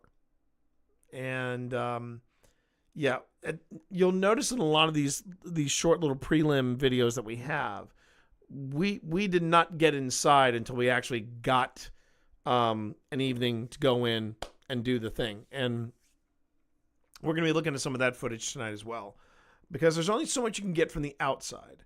And what you're seeing though is that we're running GhostTube Classic, and then later on we run GhostTube Seer. And I'll explain to you how GhostTube Seer works once we get to a GhostTube Seer file. So the GhostTube Classic, or just Ghost, I can't remember what they call it over on their website, but it's ghosttube.com. And GhostTube Classic is sort of a Swiss Army knife on your phone. And it basically converts your phone into a couple of things. It makes it into into an affordable EMF reader. It turns your phone into a word bank, and it also see word bank, EMF reader. Oh, and then you can use it for video and audio. We've actually caught a couple of really choice EVPs and disembodied voices using GhostTube. So you've got so you've got something to record video, you've got something to record audio, because you can record with the app as well. And then, like I said, you've got a word bank, and you've got an EMF meter. Now, the other thing about word banks, just on a general, if you don't know what a word bank is where you have a dictionary built into your phone. And the theory is that because ghosts are, comprised of energy, and there's the ability to manipulate EMF fields and things of that. All of these are theories. All of these theories. Supposedly, a spirit can get into your phone, go through the word bank, find the word that they want to communicate with, and then they'll put it out there for you, right? And you'll see that happen throughout. The hits on GhostTube, are they proof of the paranormal? No. What we do, because these are random word generators, and based on atmospheric changes and all this stuff, these words are supposed to present themselves. Sometimes it's gibberish. Sometimes it actually comes out and starts building this narrative, and that's where it gets compelling. When at random words fit specifically with a property or with a person you're talking about, which we've had happen before. It changes the mood. It does change the mood. The house looks nice, but don't judge a book by its cover. It might be way different in there than the outside. And we're gonna address that too as we get deeper into the into the footage. So let's just go on ahead and have a look-see. This is breathtaking. I mean, look at that place.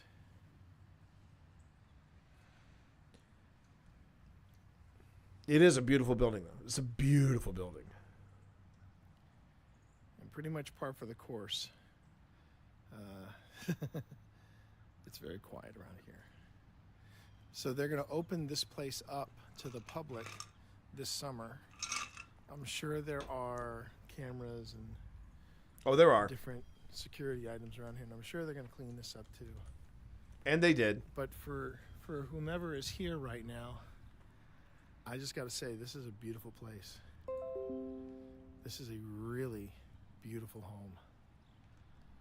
If you'd like to talk to us, me and my wife. We Okay, have no problem, devices in our Taco. hands Pleasure to have you here. that'll Thanks for help you dropping communicate by. with us. So just to give you a rundown, we were filming this January of 2024, and they had approached us in October to say, "Hey, we've got this property opening up. We'd like for you guys to be the first ones to investigate it." And that's just kind of the background there you need to know. The brownstone's gorgeous. And brownstone's I don't know who gorgeous. was more excited to get into this place, me or So Pip. from what I was hearing about the restoration, they originally each side would have been just pure red brick. Right.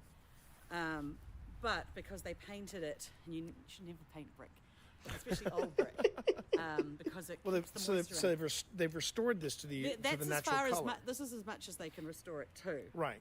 Because if you sandblast it, then you lose the face of the brick. You damage the brick. So this is how she's going to look from now on. But this is the actual color, but the brownstone is the color. Brownstone is the actual color. That's not They could get that's the not paint, painted. They That's could not get painted. the paint off the brownstone. Yeah. Oh, look at her. Absolutely breathtaking. So let me flip that around again, everybody. Are you streaming? No. Oh. No, I'm talking because it's a side quest. Oh, okay. And eventually this will be made available. Hey, like I'm talking here. as a Patreon or something like that, because we should. By the time October rolls around, we should be a YouTube partner. We should be. Yeah. This is going to be an exclusive. We were. Side quest is exclusive. Pendant. Pendant. Tell me you've got Ruth here. No, Tell I me didn't bring Ruth with me. you did, hon. This is where I take her to task, because Pip was very much. Okay, thank you for enabling 30-second slow mode. I appreciate that. Thank you, mods, for keeping an eye out for me. I really do appreciate it. But yeah, you're gonna hear me take Pip to task, because it was her idea to come out to Annenberg. Then she pulls off that she did not bring Ruth, and Ruth it's Aunt Ruth. It's a brooch that her Aunt Ruth used to wear, and that's one of our little ways to kind of protect ourselves when we do this sort of stuff. When it comes to protecting yourself, this is something you rarely hear ghost hunters talk about.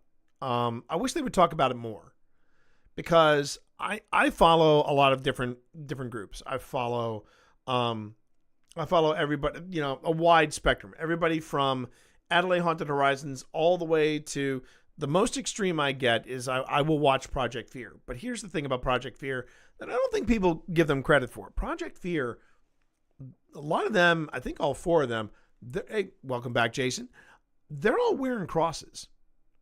And they're not mocking they're not doing the thing you see with Benny in the Mummy movie, where he's filing through all the different ones that are out there.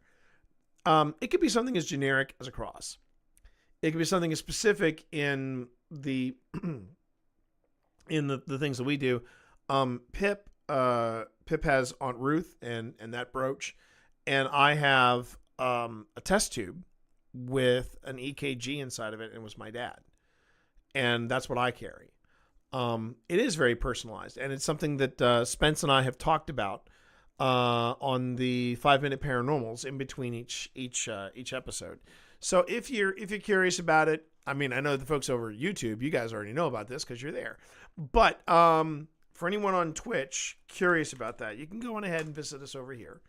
And when you go there, you can not only take a look at the different investigations we've done, you can also have a look at the 5-minute paranormals.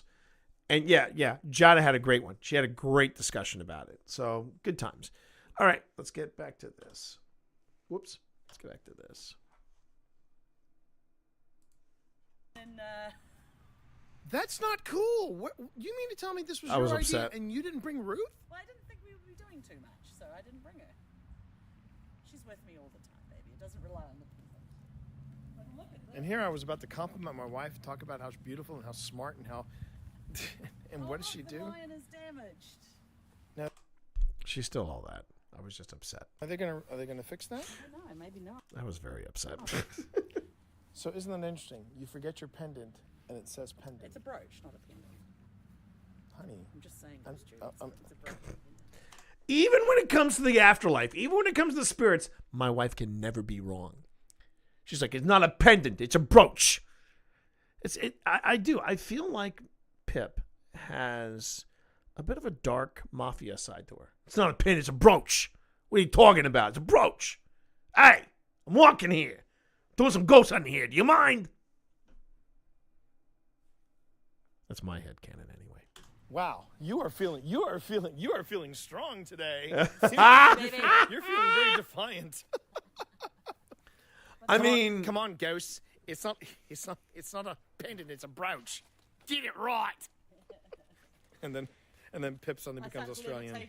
Yeah. I start levitating. If you're not gonna play Kate Bush, play some Lord. Oh my God. Okay, so I should also preface this. I haven't watched this footage in over a year. In almost a year, I have not watched any of this footage. Some of this I may be legitimately reacting to as like, oh my God. Who's this nut tugger? But there you go. Oh, it's me. I'm the nut tugger. Okay, there you go.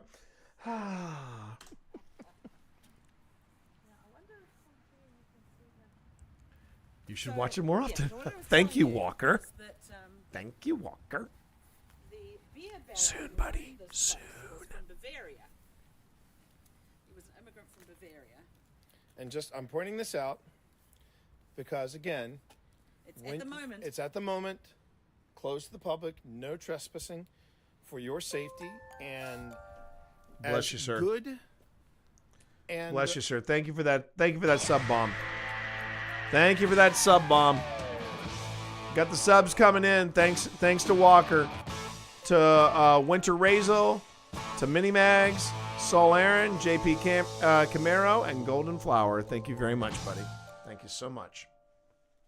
Thank you so much. Ethical ghost investigators, we follow the law. Now so she's we're open not. in the Yes. summer, She's open. She's going to open in the summer if everything stays on track. Well, I think look at the outside. That's the roof is beautiful. They put a beautiful new slate roof on You it. know, by the look of it. you know what we might need to do when we can come back here? You might need to, unless you want to do it now because of the fog and everything. You should if you want to borrow one of my stands, you can. But basically, you should do a steady cam like this, honey. Watch what I do. Just do a pan across like this.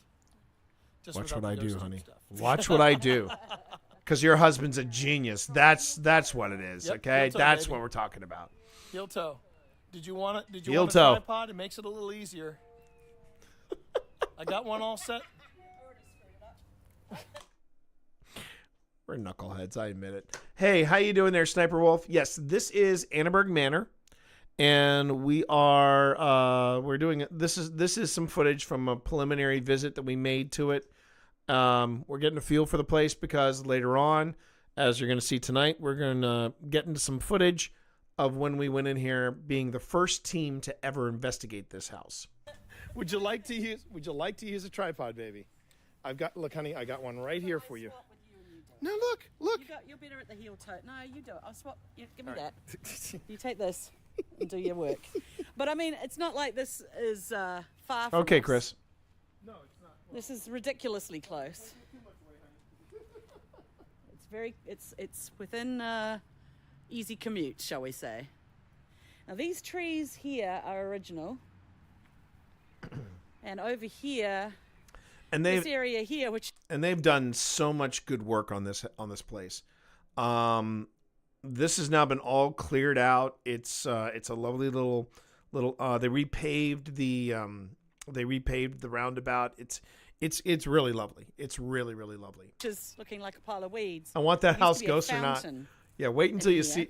Wait until we show you what's on the inside. The beer baron who owned this place also had 2,000 acres. At the moment, it's only 3 acres. And something you should probably also notice about this place, it's surrounded by it's similar to Linville Manor in that it is surrounded by a subdivision. Now, the building behind, that's the It must have current been close. geriatric facility. I I think it probably But ran all right up around to the us edges of the town. is a subdivision. But the owner of this place was able to purchase the land very cheap because it had been beaten up by the war. Yeah. So they were able to get the land very, very cheap. Oh, the war being The Civil War, yeah. Now, the nice thing about the owner of this particular building is he was not a Confederate. He, in fact, made his money selling beer to the Civil War Union soldiers in D.C. There you go. That's how he got his money.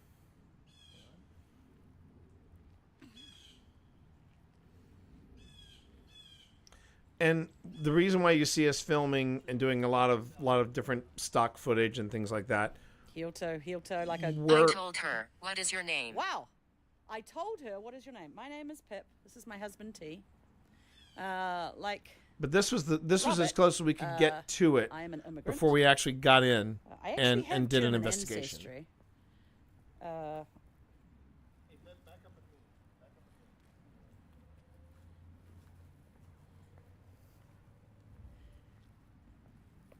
But even on this dreary day in January, B-roll so good. Been watching some YouTube videos on how to make a B-roll. I'm gonna make this B-roll so good. yeah. There's my Shoresy for everybody. So, yes, this is my husband, T. Thomas. He's from Virginia. Yeah, go on, Ghost. Give your balls a tug. You know. And I'm from a place Yep, called New that Zealand. house was where meant a for lot me. of German immigrants also landed. I think they've replaced the windows. Yeah, the windows look like they've... So we had access, if I remember correctly, we had access to the main floor, the second floor, and the third floor. Those are what the top three windows are. That top window, that round window that's just cropped out, that's the attic. They wouldn't give us access to the attic or the basement. Been replaced. They were probably blown out. Which, this place was kind of makes vacant sense for a long time, and it got pretty damaged probably by local youths. And we want to make sure that it's gorgeous. If they're going to let us investigate so a property, we can't go up to that window. That's the only place we can't go. Then we're gonna follow. I'm gonna see. We're gonna follow their steps. They're gonna be like, you can do this, this, and this. You can't do this, this, and this. Yeah. Sniper Wolf. This house is in Manassas, Virginia. It is on the outskirts of Old Town Manassas, and it is a beautiful, beautiful mansion from the late post American Civil War. There's still bodies in the basement, possibly. It's possible. It's possible. A little Bavarian princess looking. Well, the reason I pointed that out, and I got you your B-roll. Thank you, Walker. I got your B-roll, baby. So whatever you want to do next. I got your B-roll, baby. How do I get this on? Gets your B-roll. I got your B-roll. You got a hold of your phone? I love the design, though. It's very unusual, apparently, for this area, in that it is actually quite German-inspired. But now you were saying. So what did it say earlier? It said, "What is your name?" It said, "What is your name?" Right? It said, "What is your name?" And it also said, "Soldier." It said, "Why are you here?" Oh, why are we here? Yeah, I'm gonna do a little seer while you're doing that. Well, I was gonna flip over to see her, but if you want to go see her, you go. No, you go see her. You go see her. I'll go see her. Now, are you gonna go vertical or horizontal? Horizontal. We'll be able to. Oh my gosh! Straight off the bat. We'll be able to match up too. To me, that looks like a little grocery store, right? It's got. It looks like a little grocery store. Now, you want to know the interesting thing? What? The beer baron, before he started, he made all his money making beer. Yeah. He and his brothers started a little grocery store in DC. Really? Yes. Okay, so let me explain what we're talking about here and what that's all about. So, the two people that are responsible for GhostTube, another ghost hunting team, it is Amy's Crypt. It's Amy and her husband Jared. They started with GhostTube Classic, which was the thing I told you about. Could do video, can record audio, can record, as you can see, can record all your sessions, has a word bank, and it has an EMF reader. The EMF reader is that magnet readout that you see. What a lot of people don't know is that, yes, this could be the beginning of your paranormal investigation career if you wanted to. Because you have a really good camera and a really good recorder on here. And if you've got that and you're running GhostTube, you should be pretty good. Now, some people are very skeptical of apps, and they should be. I'm not a fan of Necrophonic. I'm not a fan of Spirit Talker. I'm not a fan of a lot of the apps that are out there because they tend to be a little vague and a little dodgy when it comes to explaining how things work and how they set things up. And then they say, well, you have to, the app won't work without the microphone or access to the camera, right? The thing about GhostTube is that you can disable the camera, you can disable the microphone, it'll still work. And we have run tests with GhostTube where we do just that. We disable the audio and the access to the microphone, because one of the arguments against GhostTube is, well, it's listening to what you're saying, and then the responses are based on whatever it is you're talking about. Not necessarily. We actually disabled the microphone several times, and we still got relevant hits on the word bank. Still not proof of the paranormal, but the other thing I really like about the GhostTube suite is when you first launch them and you're setting them up, they all say the same thing. It says, look, using this by itself is not proof of the paranormal. You got to use this with your own deductive reasoning as well as other instruments. Things work better when you're working in larger, with a larger data set to play with. So using GhostTube by itself, it's a lot of fun, but in a proper investigation, you want to have other devices running. And Screaming Dragon, hi, good to see you in chat. Lovely to have you here. You literally need that house. It's just wait, Sniper Wolf. We're going to get to the inside. We will get to the inside, I promise. You just got to ride this out with me for a bit. Now, GhostTube Seer, the way GhostTube Seer works, actually, I think what I'll do is I'm trying to remember when I popped in Seer. Did I pop in Seer immediately after this? Let me just double check.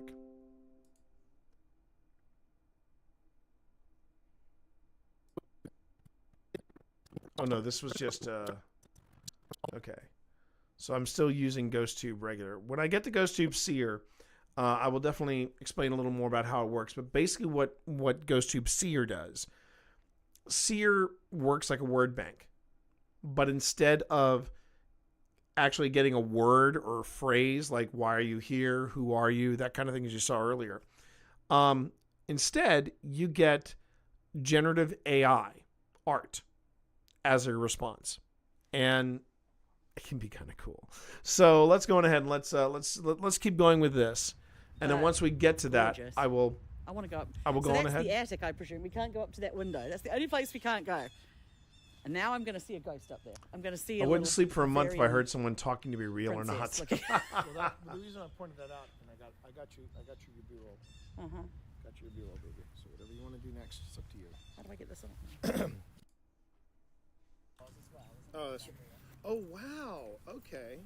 Considering all the breweries that are in Alexandria now. Now, we talked about he had a Hoff.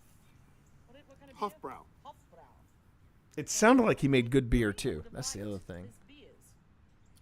His disappointment that his brewery didn't continue on. You said it was refurbished. Yeah. Didn't hold a charge.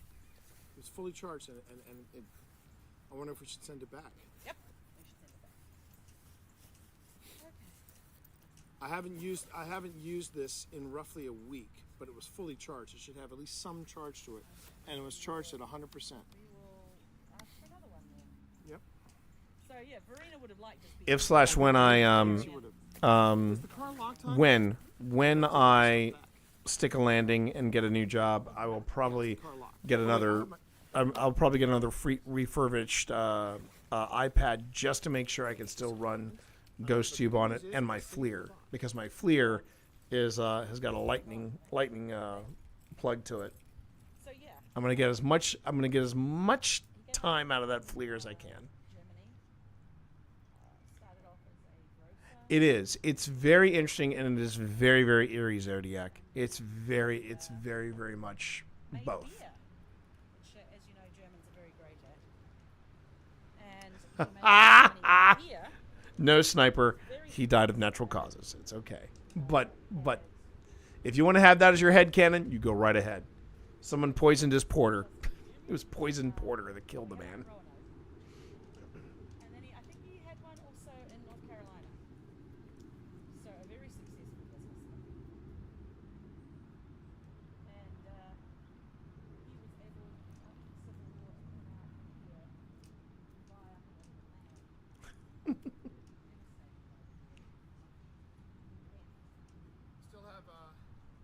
Still have Sear running, right? Yeah, of this area. Okay. There wasn't much left of this area after the Civil War, and so he was. A lot of people said, "Well, it's no point doing anything; it's all messed up." And he was like, "No, I'm going to build my summer estate, working estate. It had a swan pond. Probably right there. I mean, 2,000 acres, you could have a lot. He had also there was supposed to be a tower. Now, I wonder. Well, depending on where there's there's that round foundation. Yeah. And he was apparently a very liked member of the community. I have to say also, good looking. Hey now. Hey now. But when he passed away, everyone was like, he was a very charming, charismatic person that could. So the reason I pointed out the windows, Yeah. you can tell by these windows that they are new. Yeah, I think. Because they're Leave not. here. Can you hear him? Robert? Got leave here and can you hear him? And this is what I mean by that the Ghost Tube Classic with its word bank is something of an Ovilus on a budget, because the way the word bank is behaving, it's very similar to an Ovilus. Thing is, the Ovilus run between $500 to $600. This Ghost Tube suite runs you maybe $24 a month. No, I'm sorry, $24 a year. On $24 a year, and you get the whole suite. And nope, I'm good.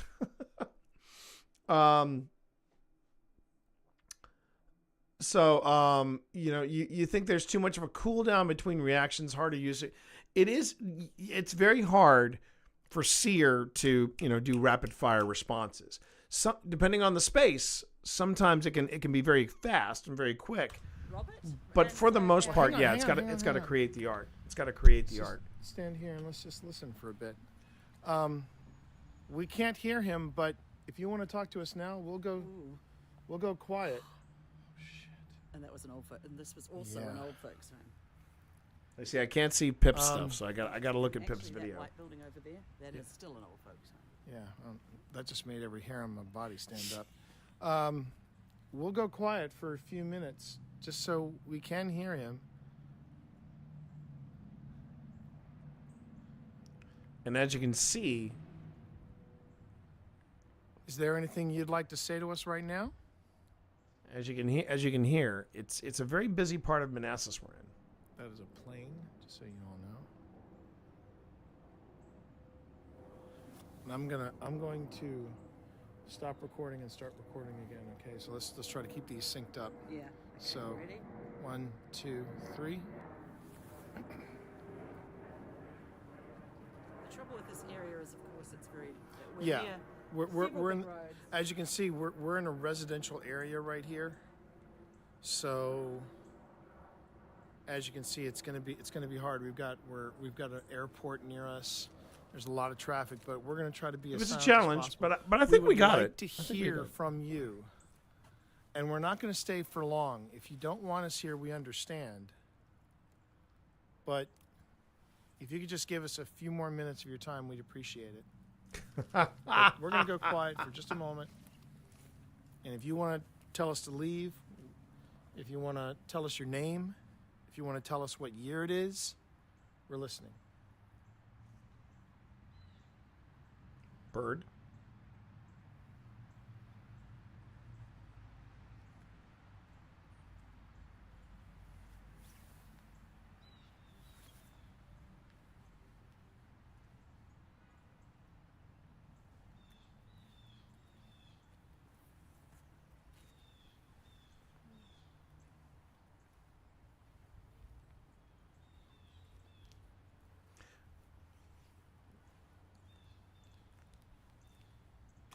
So one of the reasons that we're doing these start stop things is GhostTube, like I said, can record your stuff, can record your various investigations and things like that. But if you just let it record and you hit critical mass with your data and GhostTube crashes, it takes all the data with it. So I think it's better, and this is just my own personal hack, my own personal approach to it. Once I get like one or two responses, whether it's on the word bank or through C or something like that, I will stop it and then I will start it again. Stop and start, stop and start. Another thing I enjoy about you guys is that if there's a noise you notice, y'all make sure to call out, hey, this noise is X. You confirm with each other if you hear something like a voice. Yeah, that's exactly, Zodiac, what we do.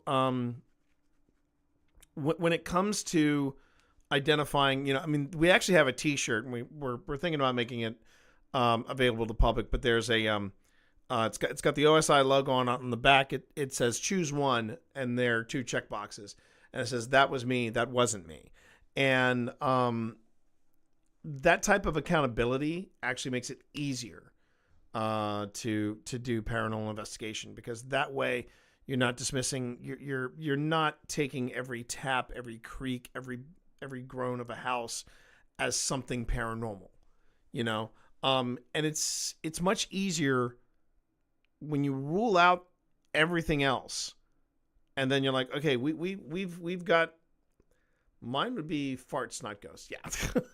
Yeah, I've done that before too. I'm not proud of it, but yeah, I've done that before. I tried to pass it off as something demonic, and nobody was buying it. Anyway, but when it comes to accountability for what is happening around you, that makes the investigation part that much easier. So yeah. Thank you, Zodi. Appreciate that. Should we do a circuit? Let's walk right around the house.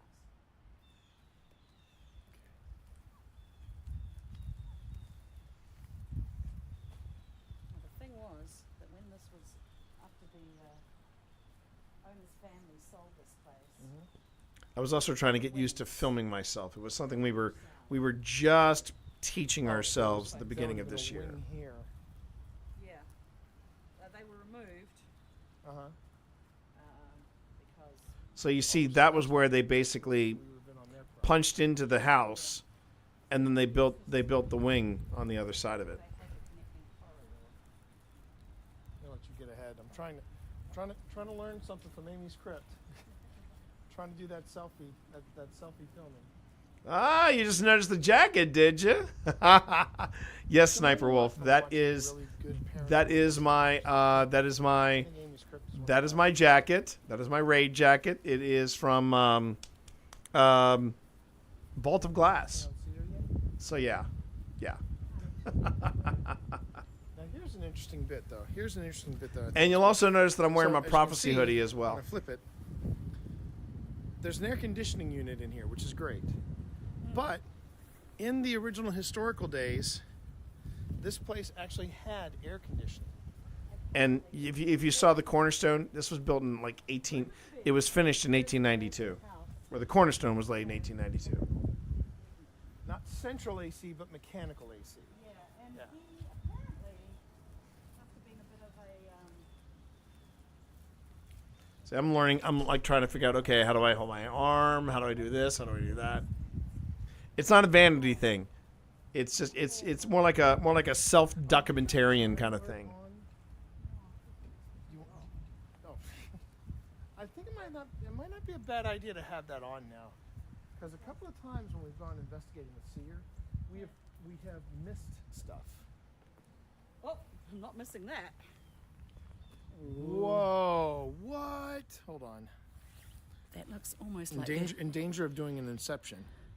That almost looks like they could be standing there. Look at the gaps between. Yeah, that's right. What is that? Oh my God! Looks like a mask or a shroud. Okay. That is Creepy a shroud, Guillermo. Creepy shroud.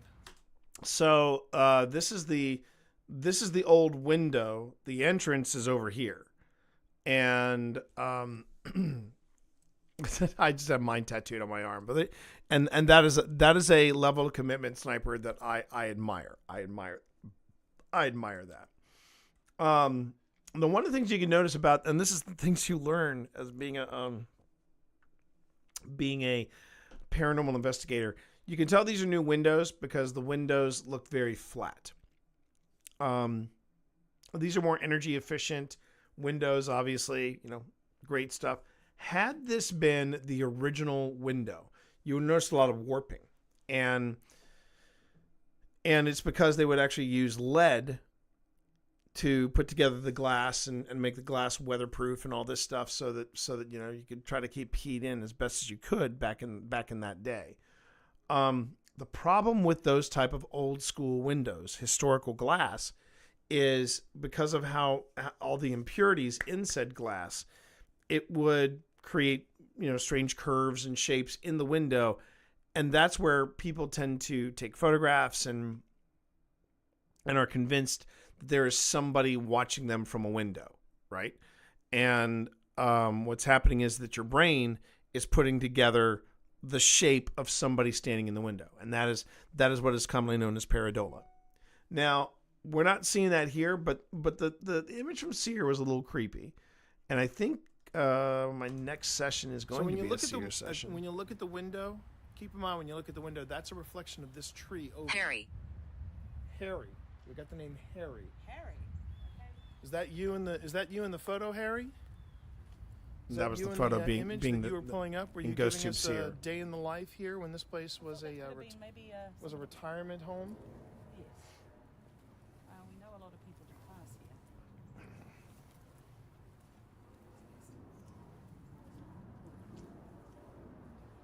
See, it's got. I tell you, you know what? Jared and Amy make this self-filming really look easy. It ain't easy. So I'm just gonna come out and say that. Jared, Amy, you two got game.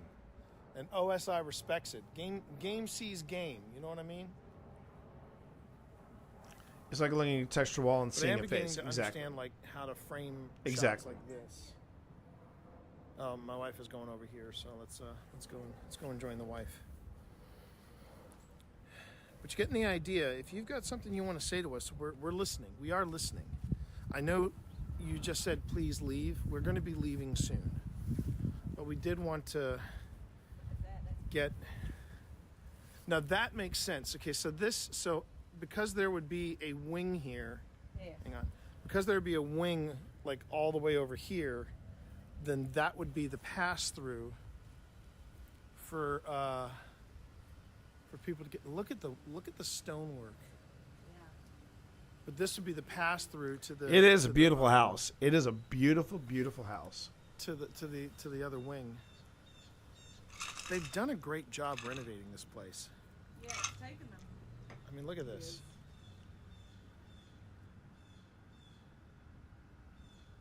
That's breathtaking right there.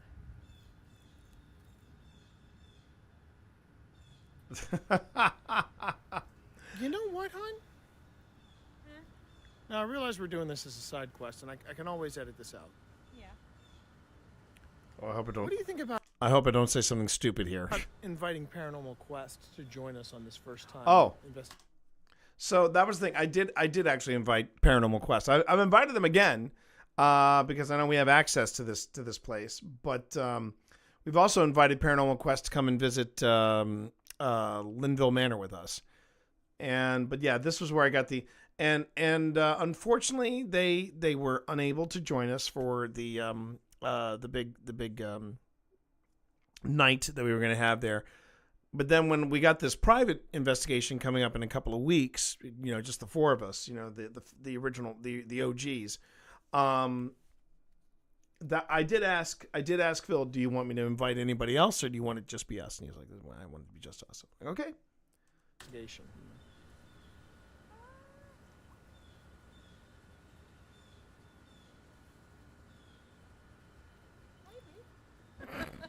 I mean, nobody knows anything about this. They're here. They're here? They're here. Who is they? Are we talking about the recently departed? Are we talking about the original purveyors of this estate? Who is they? How are you? We are well. We are well, thank you. This is my beautiful wife, Pip. My name is T. And we're doing all right. Thank you for asking. Can you tell me what year it is? My ghost tube just spat the dummy. Oh no, really? Okay, then I'm gonna save this file. Okay. All right, so I saved that file. Now let me just see if I went to... Before we hop into footage from the actual, investigations and stuff like that, I would like to show you all how Seer works. So that was 5, 6, and 7. I was still running. Okay. So I'm gonna do a bit of a cheat here. So I'm gonna drop in. My next chunk, but then I'm gonna drop in. Let's see. We go back to where is it? So I got 5, 6, and 7, and now we're just gonna jump to 10, and then I'm gonna drop that in. Okay, so I ended my walk around preliminary session running GhostTube Seer. So I want you to see Seer up close and personal. All right, so we really haven't moved from this spot. We have I have a chunk of investigation between when I said I was going to save the file and then I think what I do is I walk the length of what one of the side wings would have been, and then I walk back. And then when I walk back, I launched GhostTube Seer. So how do I know it's Seer? Because if you look in the lower left-hand corner, that's where you need to walk through the new house. Sniper, let me introduce you all to Seer, and then I will jump ahead to the footage of your new house. Okay, just bear with me. Yeah. Oh, look, I'm not even ready for a rest home, but you know what? I totally dig it. I totally dig naps. See those two service things there? These two. I presume that the wing went out. It could go out as far as that far one right out there. So. Oh, I actually walked the length now. Yeah, I know. I didn't bring my good shoes, so I'm gonna avoid a crescent and try to avoid some really bad puddles.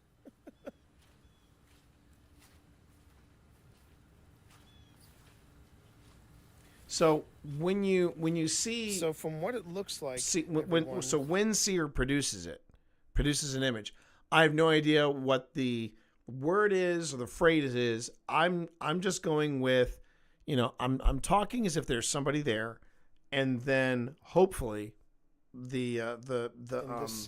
this side quest, the artwork you're coming will along work with me right now. It looks like if these little service maintenance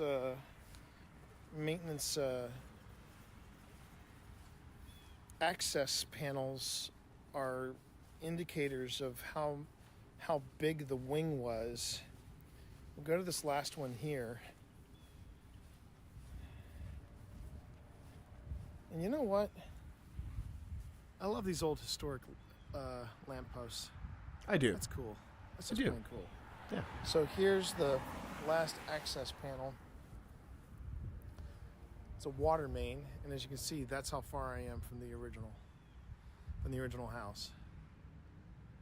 So over to the right, really is the current new replacement Annaberg Manor to the historic home. So I've switched over to Seer. I'm walking back towards the house. So let me see if I can do Amy and Jared proud and do this. Can I do this? I don't know if I can do this. I'm being very artsy right now. Being very artsy. But if this works out, this will be a great artisanal paranormal investigation, if you will. The next upcoming season. And I think that's what our Halloween special is going to be. This place. And That was the original idea. We thought we were actually going to be doing this, doing our investigation of Annenberg as our Halloween special. And then Phil landed us the gig with the, I need a selfie. I actually used to have a selfie stick. And I don't know what I did with it. but yeah. We might change that for 25. We might change that for 2025. And what we'll do is we'll make this our Halloween special. And then instead we did the first Factory people of Fear.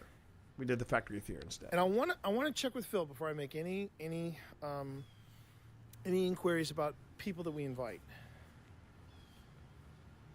But because it's a side quest and you all are paying for the privilege, I won't Okay, lie to you have a I'd good love night. it if we could invite someone like Amy's Crypt or Paranormal Quest here. I mean, Thank you, secondhand. Now I'm reaching. Now I'm reaching, everybody. I admit. Now I'm reaching. Now, the one problem we have with getting Project Fear to do some type of collab with Project Fear is the places we go tend not to be as creepy as the ones that Project Fear want to go to. After our experience with Wildwood Sanatorium, though, I think we could really make a case for Project Fear, because that place was, we could not get out of that place fast enough. And one of the people in our team was like, she basically she got saged, and then she sat in the car. She just sat in the car and stared forward and like, you just tell me when we go. She was ready to go. She was ready to go. All right, let's resume the walk, shall we?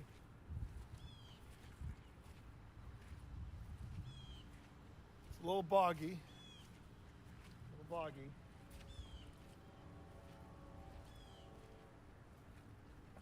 I'm trying to The remember thing if you I never did want to get ask yourself when you're doing a casual walk around of a possibly haunted property. Where's my wife? Okay. Let me see if I can find my beautiful blushing bride. Oh, there she is. There she is. I did. The panic a one little thing bit. you never want to ask yourself when you're taking a casual preliminary walkthrough of it or walk around of a possibly haunted property. Where's my wife? That's how every horror movie starts. I will point out that these people had 10 children, 11 children. One died. Whew. Well, you did say he was a good-looking man, so you know. Okay, Zed. But this is Thanks a What lot was for his being first here. name? Robert. Okay, so it wasn't Harry. I think it was Robert. I'm pretty sure. Correct So me if we've I'm had- wrong. But his wife's name was Anna. That's why it's called Annaberg. Right. So we have Harry, and we've had Catherine, and now we have Imogen coming. Oh, That's not pleasant. That's an option you have. You can take that tone out. It looks like, honestly, it looks like skeletons in a hobbit hole. It really does. It looks like skeletons in a hobbit hole, everybody. Yeah, it does. So I presume that was the tower. Quite a big tower. I didn't think it would be that wide. But you see, that's the other thing too. If the microphone really was listening to us, what is that in reference to? And this is where Seer is. It's one of those apps where I feel like it's great to have in the field. It's a lot of fun to play with. And if you're using other things with it, like a REM pod, and you're using a FLIR, or you're using a Flux 2, or you're using the Solace, or any of that stuff, it's great to use with that. That's Cinderella and her mice and the pumpkin. That's pretty dark, but yeah, I could see it. But that's just it. You know, what was it about what we were talking about that supposedly triggered that? So I'm just, you know, it's a great, I think it is. I think it is a really fun, app to have in your arsenal, but you should use it with other stuff.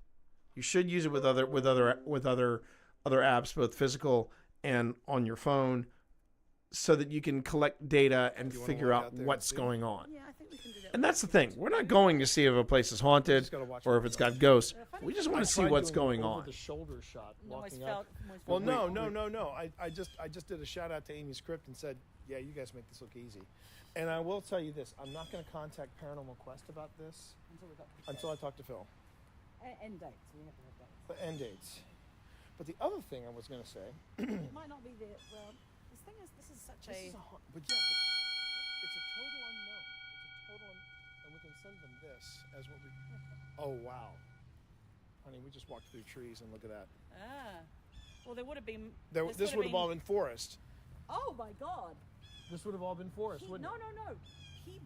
Some of these trees were planted by him, and some of them he imported from Germany. From the Black Forest. Oh wow, is that what you're trying to tell us? Is that what you're trying to tell us? Trees? You should be. So this is what I mean by GhostTube Seer is, it's a very subjective tool. It is not objective in any way. It is totally subjective. But that kind of I was going to talk to Phil before I the way I look at this type of tool like to come? is it starts up conversation. Starts up conversation between your team and I think it's great. I think it's great in the field. But I was just going to say, it definitely I don't think it's a bad thing. I mean, the worst thing you can do is they say no. You know, and they're okay with trying stuff and going, well, we tried, and this place was quiet, so who knows? But see, that's 3 back to back, which isn't too bad. Fire? No, it's a single candle. Oh, it's a candle? Surrounded by fire. Yeah, it looks like. Was there a fire out here at any time? I want to say there was a fire that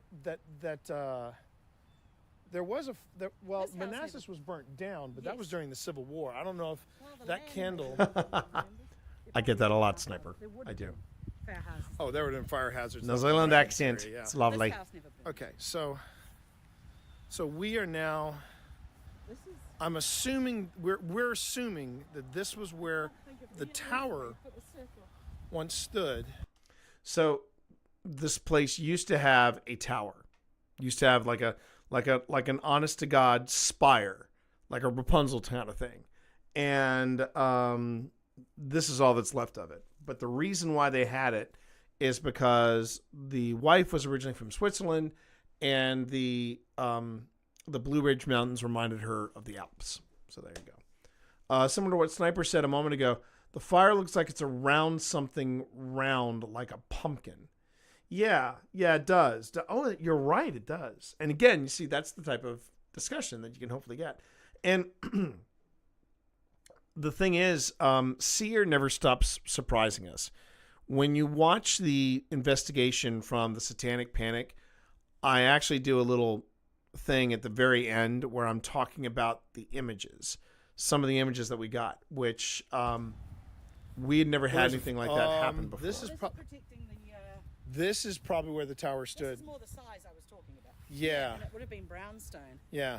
And apparently they knocked it down in the 1980s. Okay. I'm going to stop recording.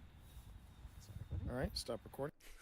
The pit is very much, this is Sparta. Yeah. It kind of is. All right. So I'm going to save that.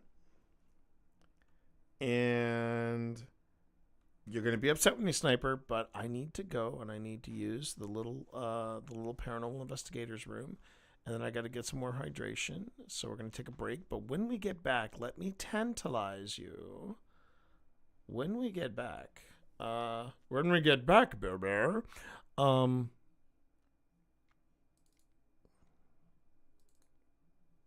yeah, here we go.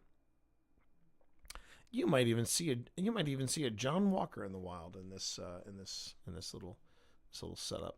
So let me go ahead. Let me get to my sequence, and we're gonna call this one. Okay, so that was prelim. So this is 2024-09-14. Oh yeah, okay.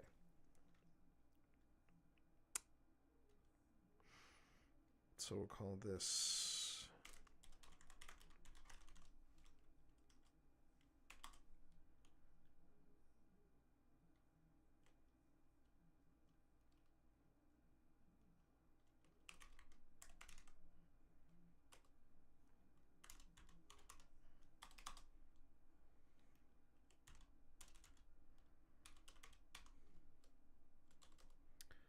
And this is main floor. Okay.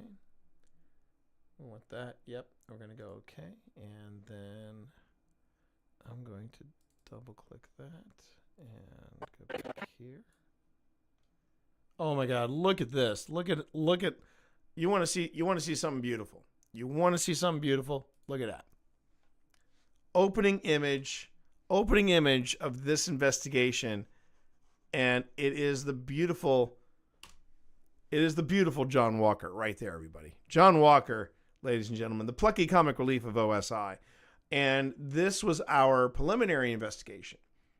But this is the opening. This is the first main floor of OSI. Sorry, not of OSI, of Annenberg.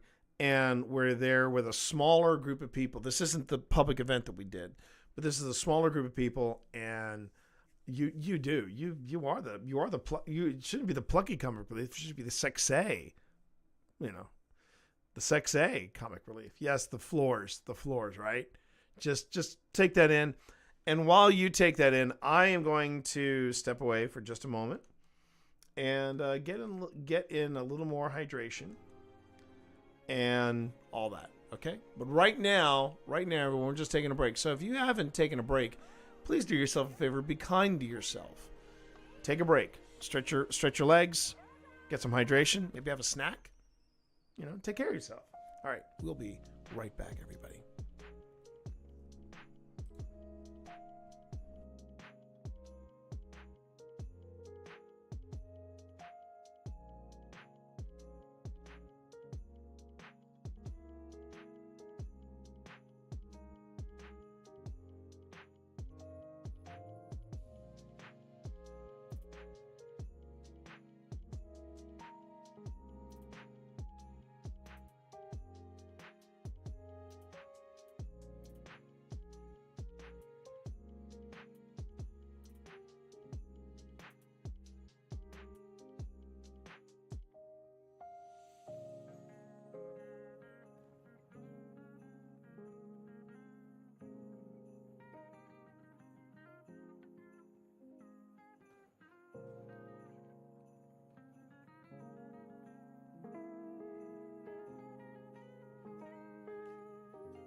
He's got cats on stream? God, what can't T-Monster do? I'm not even being facetious. It's like a really good stream.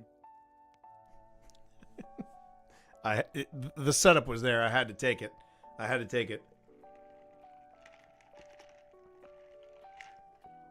And if anybody's curious, the brother up top, that is Hicks, and the one, is Hudson, and the one underneath him is Hicks. So there you go. That was Hudson and Hicks, everybody. Just to show that, yes, this is a cat-friendly stream, and we love it. We love it when we get to show off said cats. Now we're showing off the sexy with Mr. Walker here. So this is our preliminary investigation, and here's where you start to see the episodes take shape, right? This is where we start going through all of the we find the main camera angle, and then we find out if there's any second or third or fourth camera angle, and then we all work that in. So right now, this is the main one. This is from Kenneth. So we name all of our devices Kenneth, Taika. Those are our cameras, and then we have the two fluxes, which we call Chuck and Simon for some other reasons. And anyway, let's go on ahead and let's see if we just widen this track up a little bit and the audio under here. Okay. And now we welcome to the other side of paranormal investigation. This is the part you rarely see. Some of the pros do, but this is basically how we make an investigation happen on YouTube. We film, and then we look at all this stuff. And one of the things I noticed, I'm noticing is that it's mono. It's only coming out of one. It's only kind of coming out of one speaker.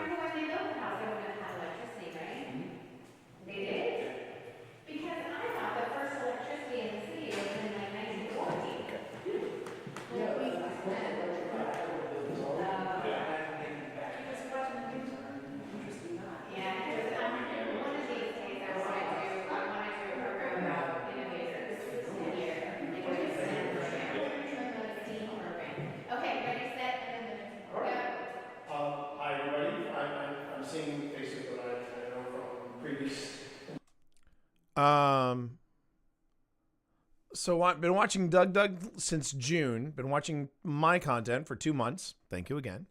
It was the raid from Doug. Got interested in the paranormal discussion we had for the rest of that stream. There you go. There you are. Okay. Okay.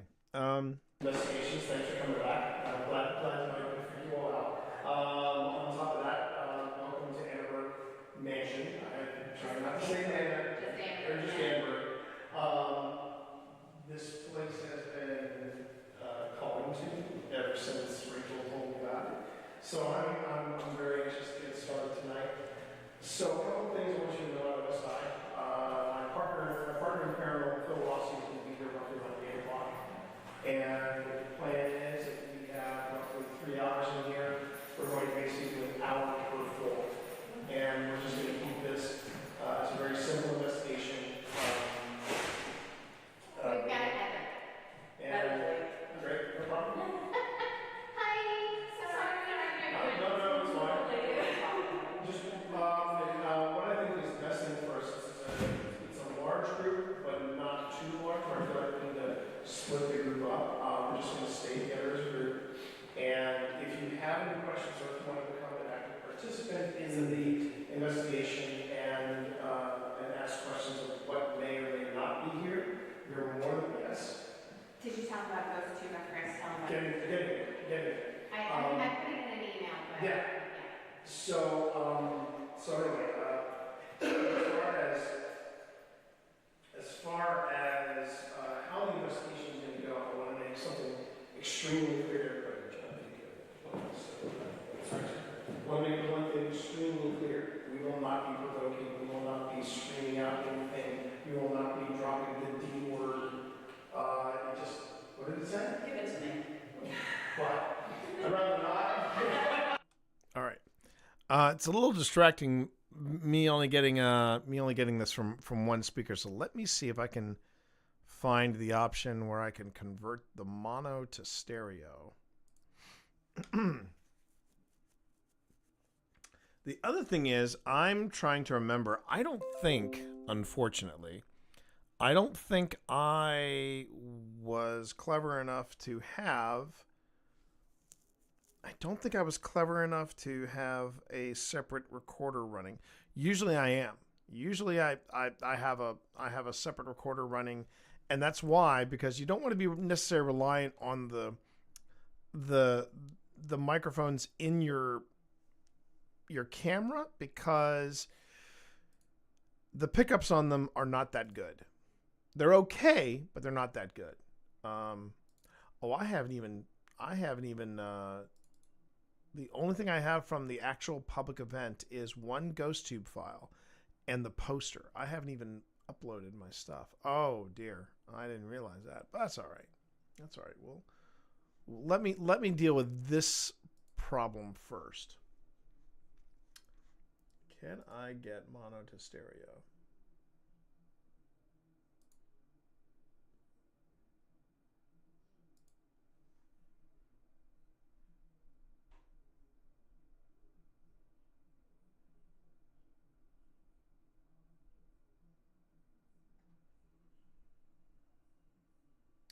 Sound remover, no. Reverb special.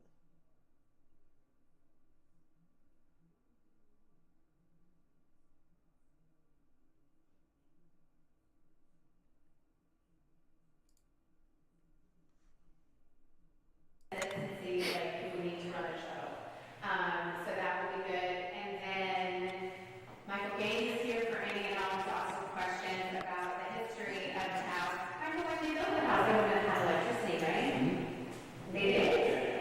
Because I thought the first electricity in the city was in like 1940.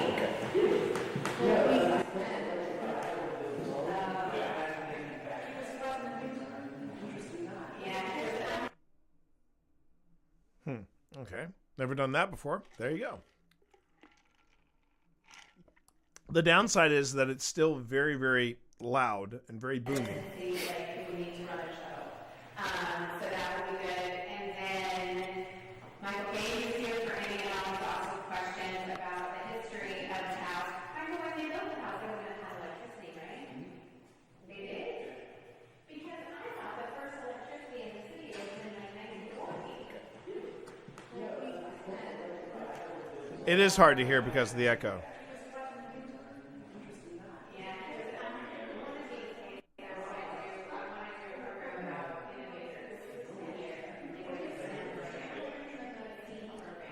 Yeah, and this is one of the reasons why you want to have a separate audio recorder, because that way you're not struggling against something like echo. But if I remember correctly, and False M, I know, it's pretty boomy. It's pretty boomy, I admit. It won't be like that everywhere in the house, because if you take a look. If you take a look at the at where we are, where we're standing, yeah, there's a lot of space for sound to come bouncing around. So this is what we're standing in. So yeah, that's kind of rough. All right. So it should convert it back to stereo.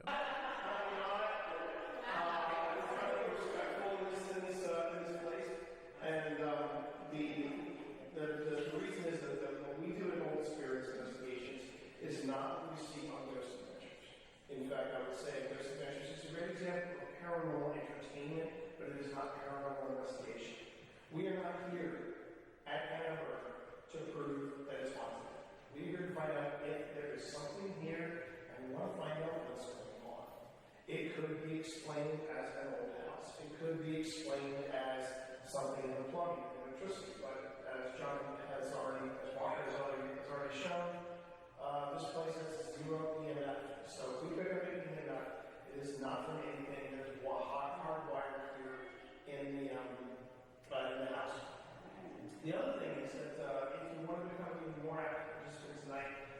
is an app that I do recommend, one of the few apps that I recommend, called GhostTube.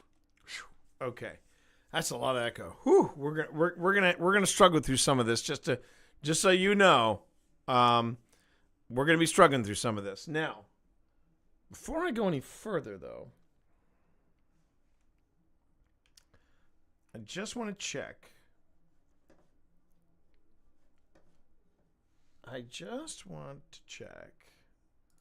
So we got Annaberg with John. That was 3 GhostTube files. We had the visit with Alex. And that was GhostTube again. And then we had this one.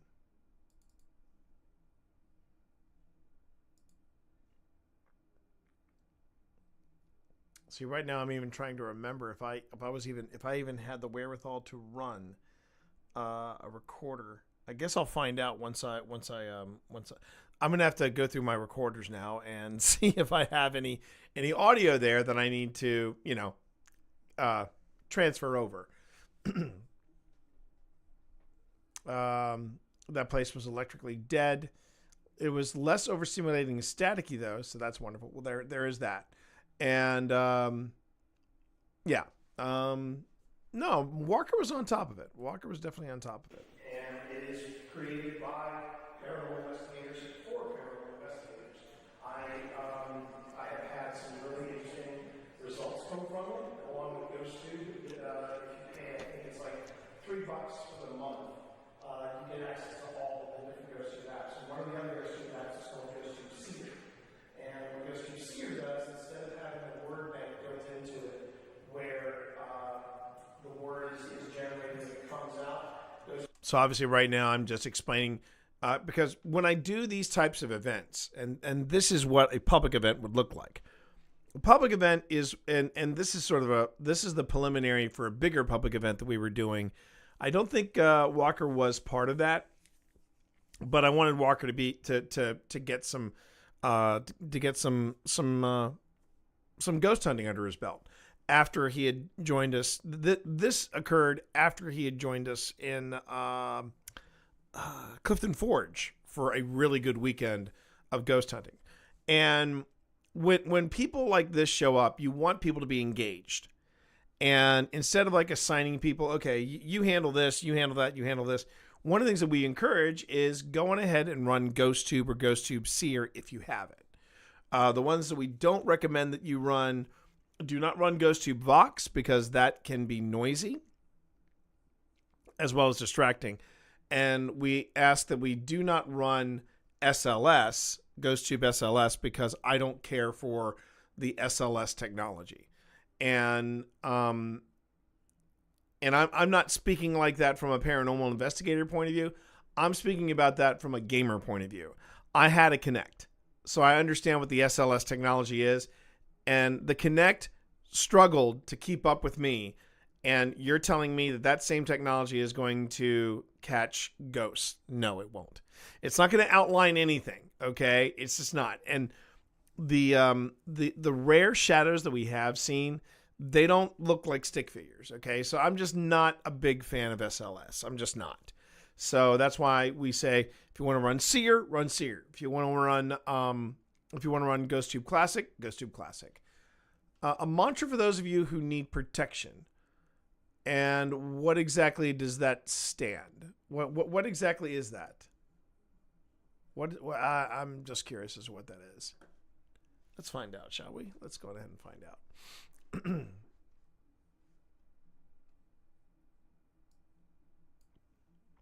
Because I don't mind taking a moment looking this up, because that's what Translate was made for. Let's hop over here, shall we?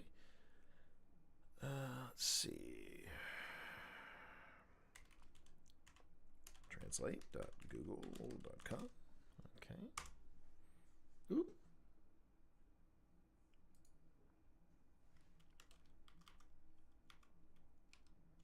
This is either going to be one heck of a setup, or it's actually going to be something kind of fun. Okay, so detect language. It's Latin. May the spirits protect them. There is no such thing as a ghost ceasing to be a fool. Okay, one, that's deep. That is super deep, and I love it. I love it. I'm curious as to where you found it. That's a neat turn of phrase right there. That is indeed a neat turn of phrase. Thanks for sharing that. Appreciate it, man.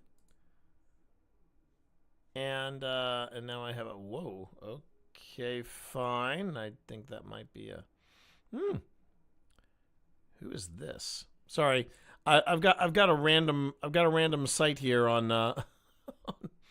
I'm like, who are you and how did you find me or me find you or something like that?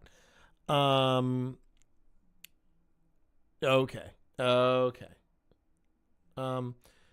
Man, some of the people that randomly find me, I randomly find via different things. It just boggles my mind sometimes. It boggles my mind, but also I've discovered a few cool people with that. So there's that going for it. All right, let's get back to Annaberg, shall we? Let's take a look at what we got going on here. So this is the beginning of an outing, right? And whenever you do any kind of events like this, you want to encourage participation, but you also want to make sure that you are one, in control of the group, and two, it is not too big of a group, so that you're not tripping over everybody. The actual public event that we did, the turnout, I want to say, was probably triple this. And that's where you split up in a couple of groups and you just try to make sure that you don't trip over one another while you're doing a ghost hunt. And it's a good idea when you're doing a public event to explain how the equipment works, share your theories, share a few stories, and open dialogue. Make sure that the dialogue is open, in that people can feel free and safe to ask questions, even the ones that don't that they get nervous in asking questions. You know what I mean? But yeah, Fail, that was fun. That was a fun turn of phrase. I'd love to know where you found that. That's very cool. Goes to Seer provided mass connection to the internet, will go ahead and it will create AI generated art based on that word or that phrase. Now, is that proof of paranormal? No, it's not. It is just one part of the puzzle. And even the creators it goes to, if you want to see them in action, their YouTube channel is called Amy's Crypt. It's Amy and Jared who put this together, and Amy and Jared basically say at the very beginning, once you boot up Ghost Tube, whether it's Vanilla, whether it's Cedar, or whether other apps, they will say, please use this with other devices. Because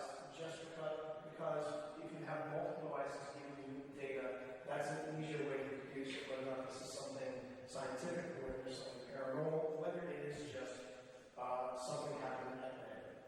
And that is the way we approach things in the stuff. So, all that being said, we have until, I believe, 10 o'clock? Okay, 10 o'clock. So we're going to start here on Waiting for. And here's what we know about Annaberg. This place is further investigated.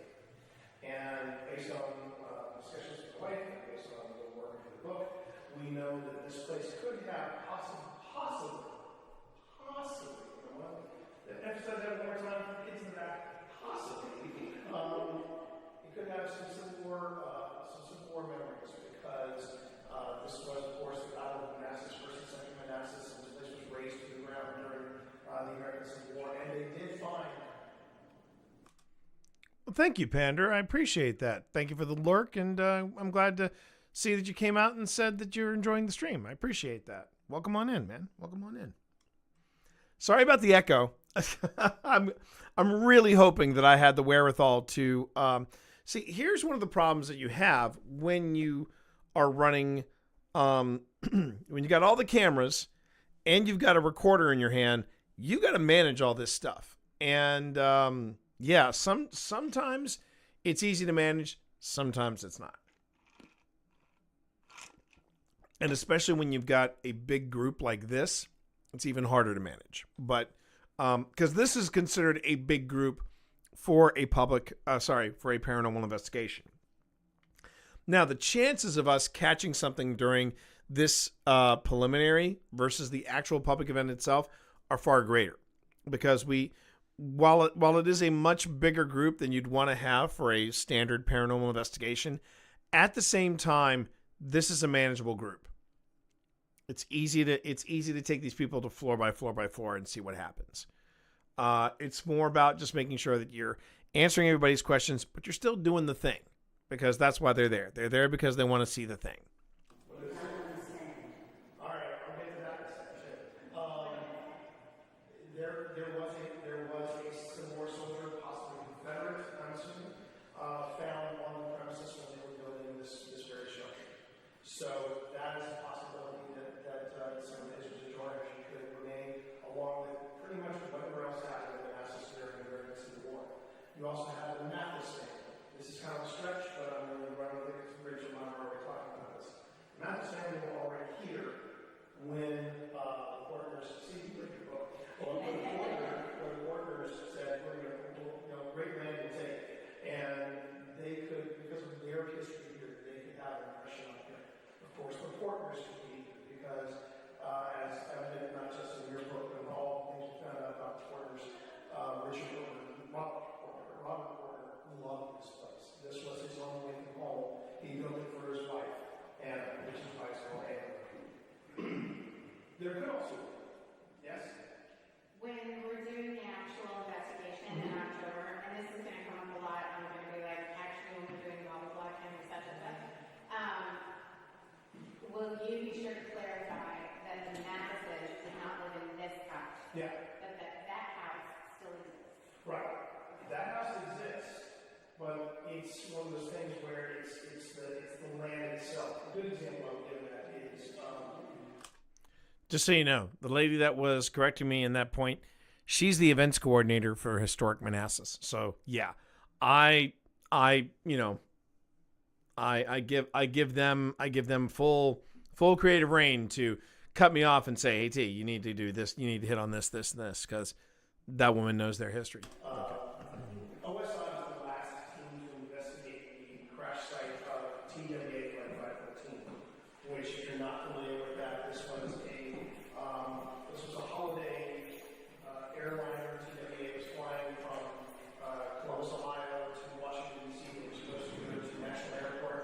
They got diverted last minute because of a snowstorm to this relatively new airport at the time called Dulles International. So Flight 514 is now diverted. They're heading now, instead of on the way to Washington National, they're heading to Dulles.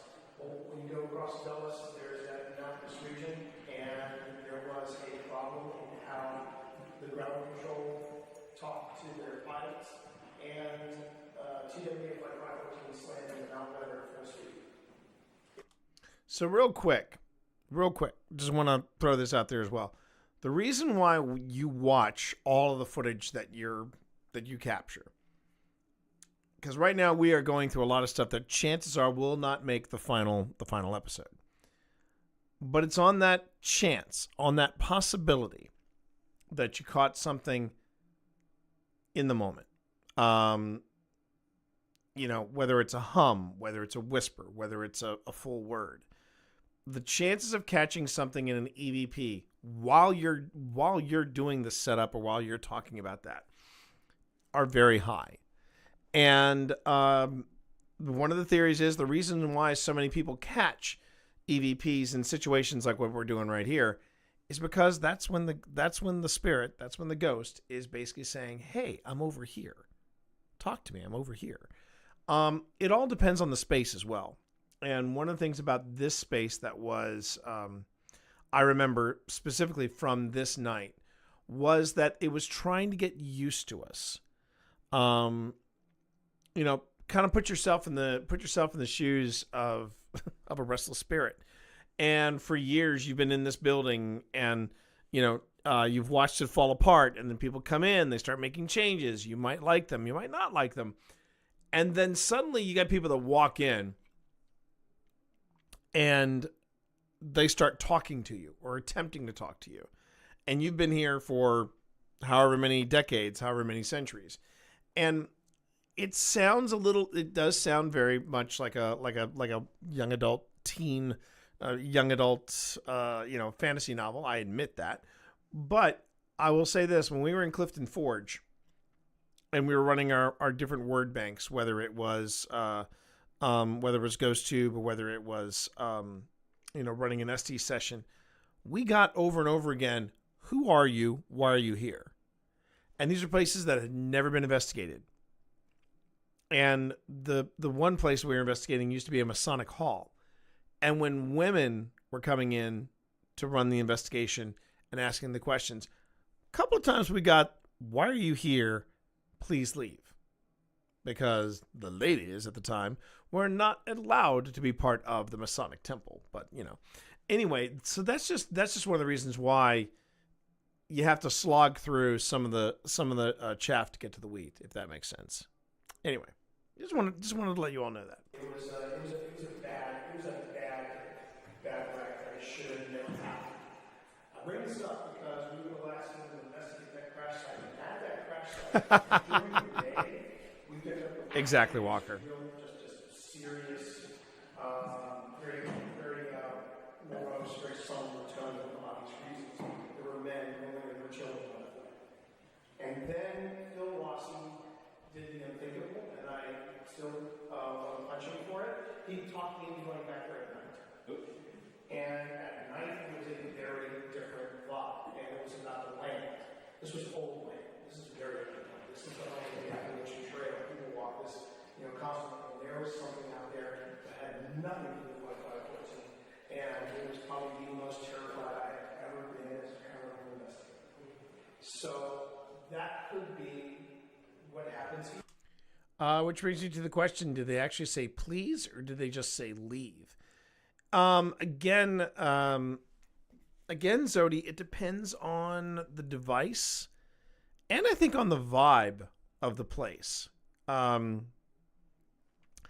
have been some places where Phil and I will say, "Okay, we're getting ready to leave. We're gonna pack up and take our stuff and go. Thank you very much." Right? And suddenly, all of our devices start kicking off.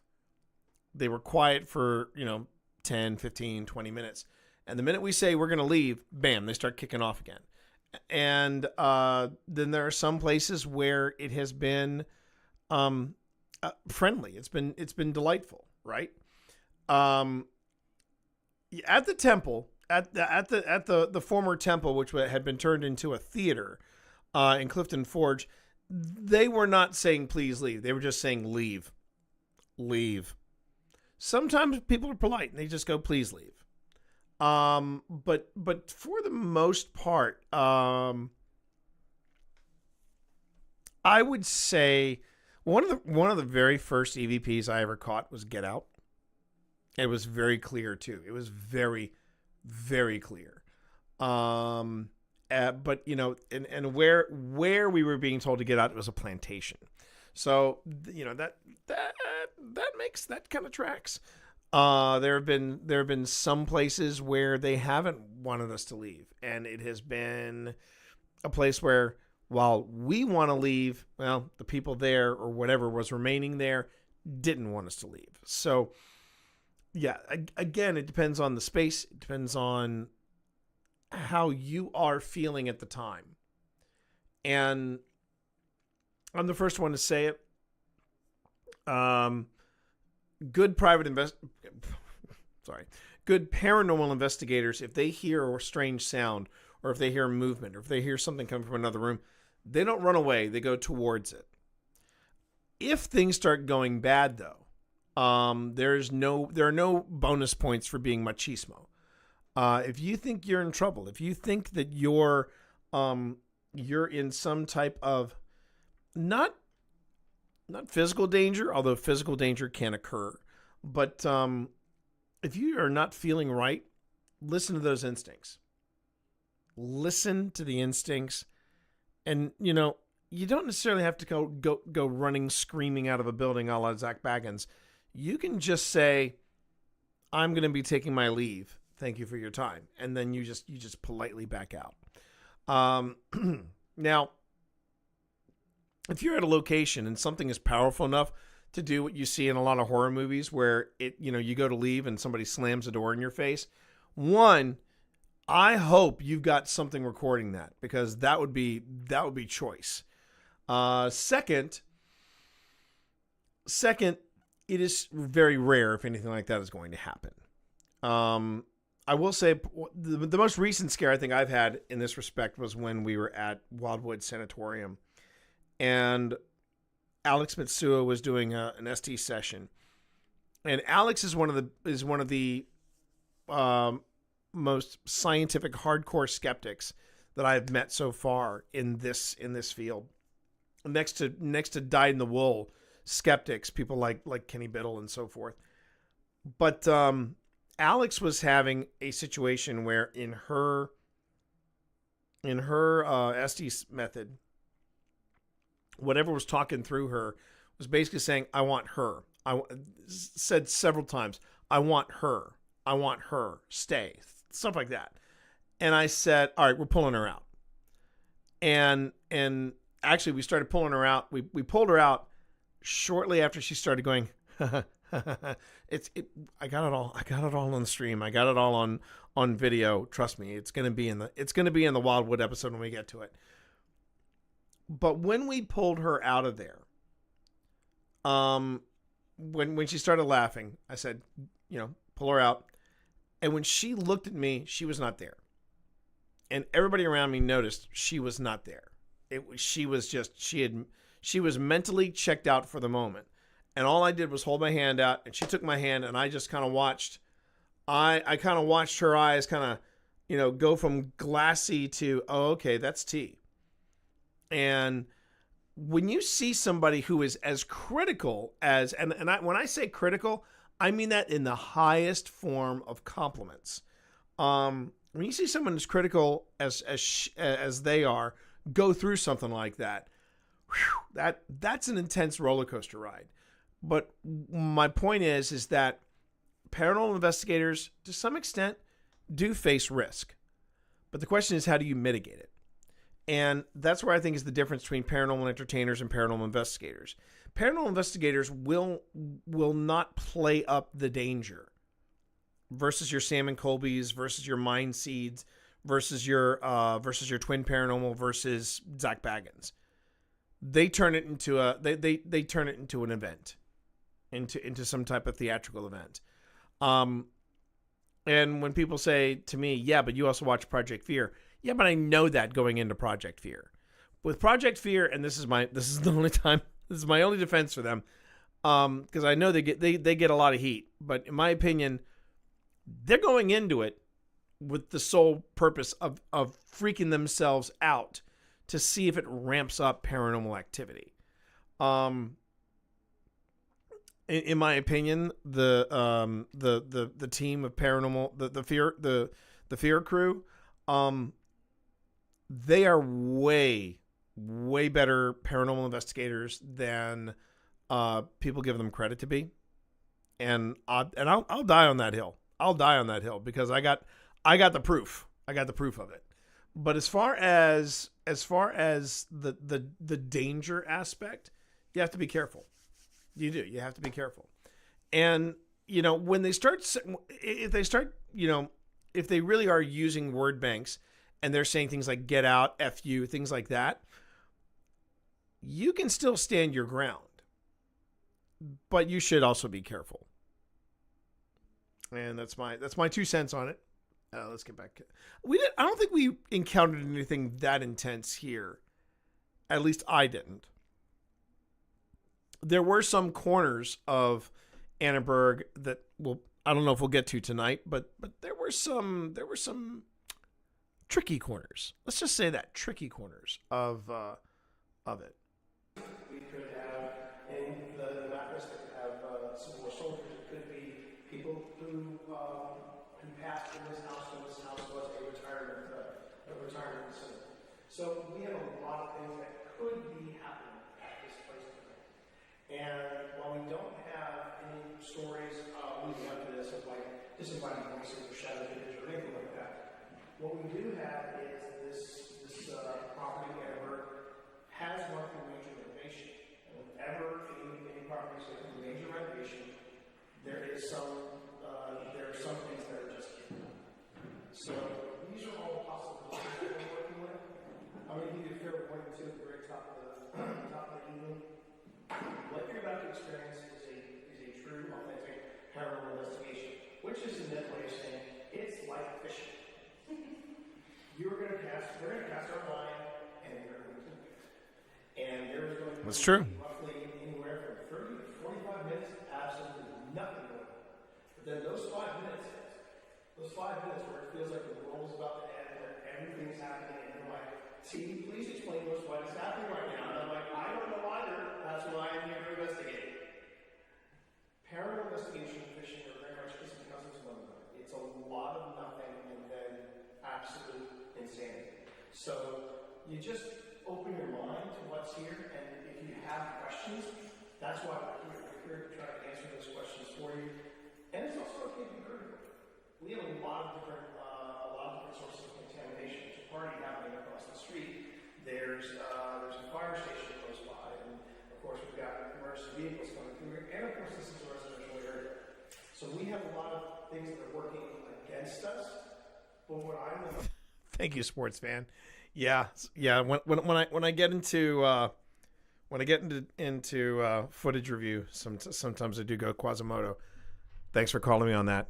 Appreciate it. What I'm excited about tonight is the fact that not only do I have my team here featuring Walker and my wife, Phil, comes here soon, new with us, Martina, but this place has never been investigated. So this is not just fishing, this is fishing with Neil Armstrong.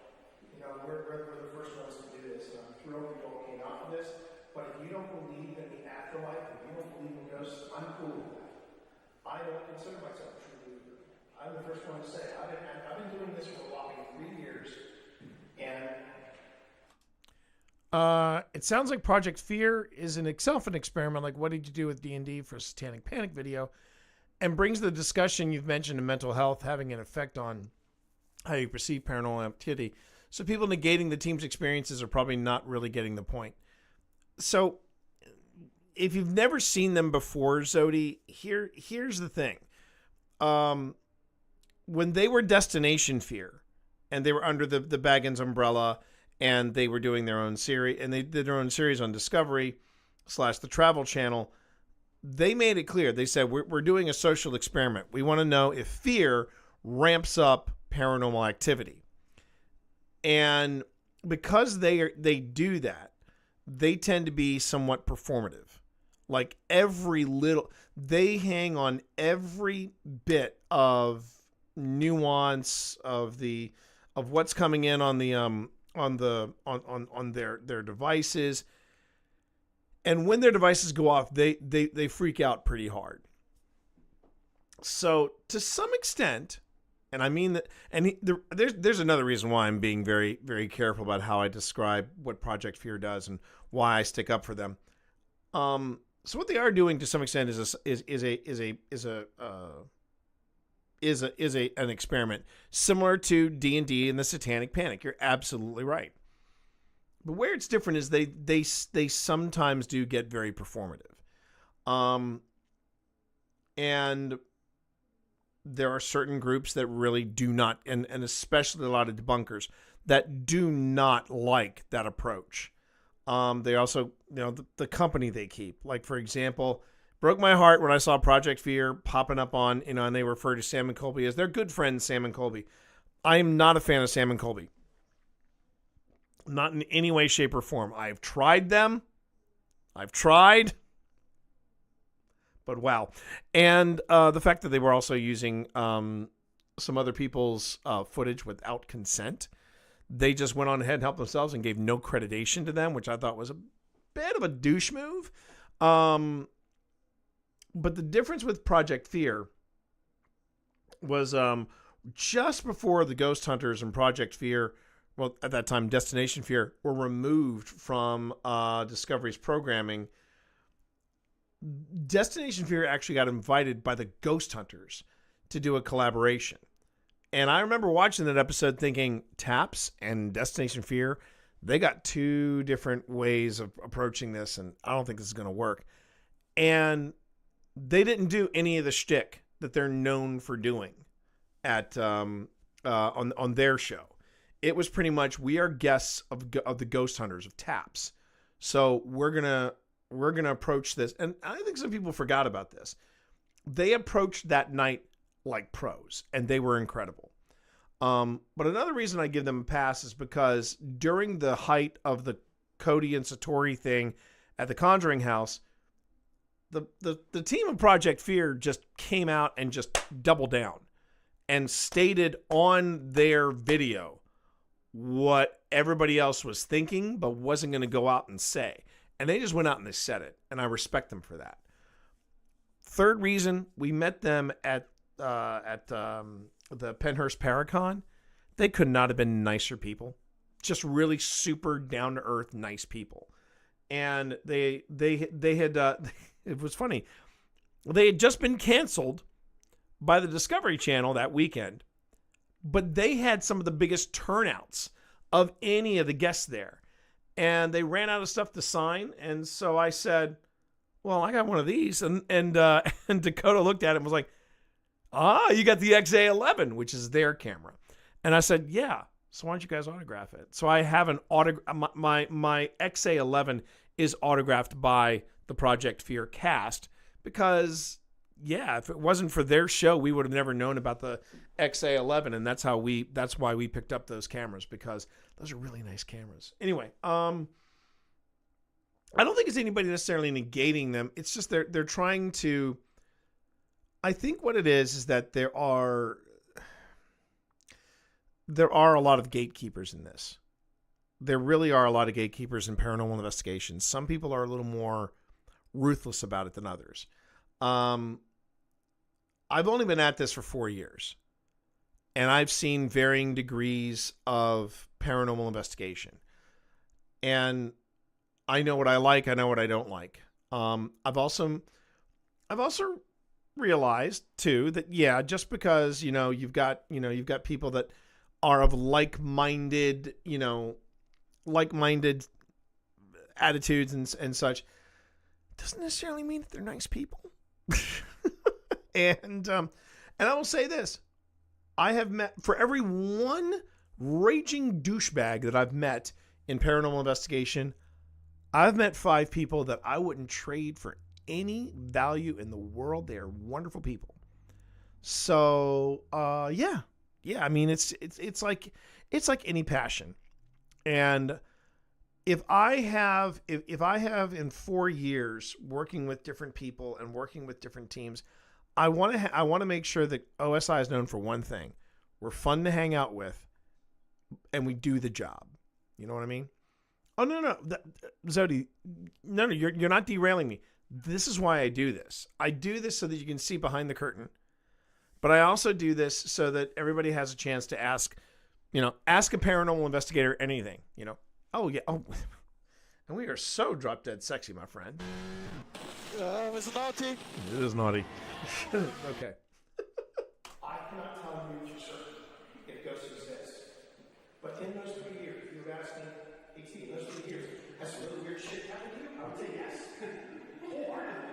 Stuff I still can't explain. If you want to have a seat, or if anybody else wants to have a seat, there's more chairs over here. Quick note about chairs. There's a stack of chairs over there. We have up to, I think we brought about 30. One of them's broken, so we got kind of But if you want to carry a chair, or maybe join us to the 3rd floor. If you want to carry a chair with you up to the 3rd floor, please. Yeah, there's no furniture in this place. No furniture in this place. So, when you go to a lot of these investigations, you're pretty much on your own for, where you're sitting and furniture and things like that. But yeah, the main reason why this floor is absolutely pristine is that this is where most of the events are taking place. They're taking place on the main floor of Annenberg. Just please bring it back down. So sorry. No. So as soon as noise, yeah, noise. And this is one of the things that we discovered when we were doing our first investigation for Panic Attack. And something that I didn't know, which is why I say it's kind of more scary, we're always learning. If we have any first responder or emergency vehicles close by, and any of them are walkie-talkies, they're going to hear from the devices. Because one of the things that people don't want you to know about the REM pods, and REM pods are ground devices with lights on it, and they make a loud noise. What a lot of the stuff you see on the Discovery Channel don't want you to know is that if someone on the crew is off camera and just hitting with the walkie-talkie button, that's going to make the REM pod go off. And this is why everyone sees the best it's what I call the best paranormal show with the worst possible name. Portals to Hell. With Jack Osborne, yes, not Jack Osborne, as in the son of Ozzy Osborne, and Katrina White.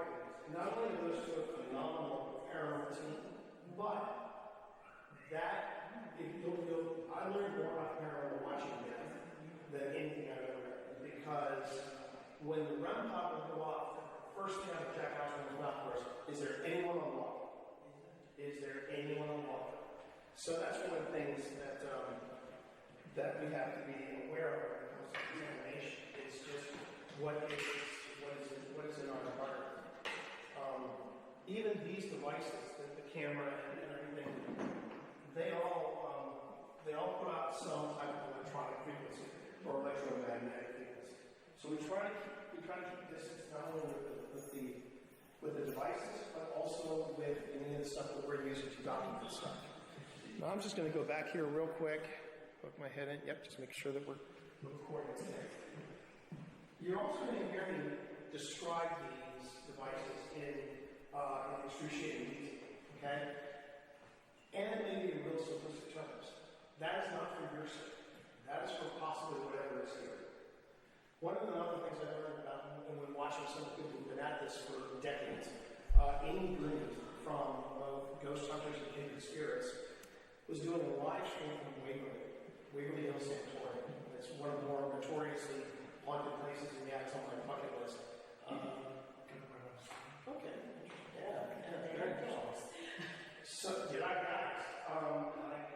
But one of the things that she said was, in response to the chat, no, I'm not just describing how these devices work, because with all the teams that come in and out of here, they know what these devices are. This is our first visit together. If there is something here, they have no idea what happened. So to start off the night, we're just going to go ahead and just have the team introduce ourselves. So whoever who is here, if there is anyone here, my name is T, and I'm here representing OSI, Golden Spirits Investigations. I'm Philippa Valentine, not from around here. I'm an immigrant like you, if you're here, Robert and Anna. I'm from New Zealand, not Germany. Hi, I'm Walter. I'm the new guy. I am like common relief, but if you need anything, if you need a flashlight or anything like that, or if you're needing to charge, I have plenty of batteries, literally everybody. So we are going to go ahead and try to make contact with whatever is here at Anarchy. I know this is going to be really weird.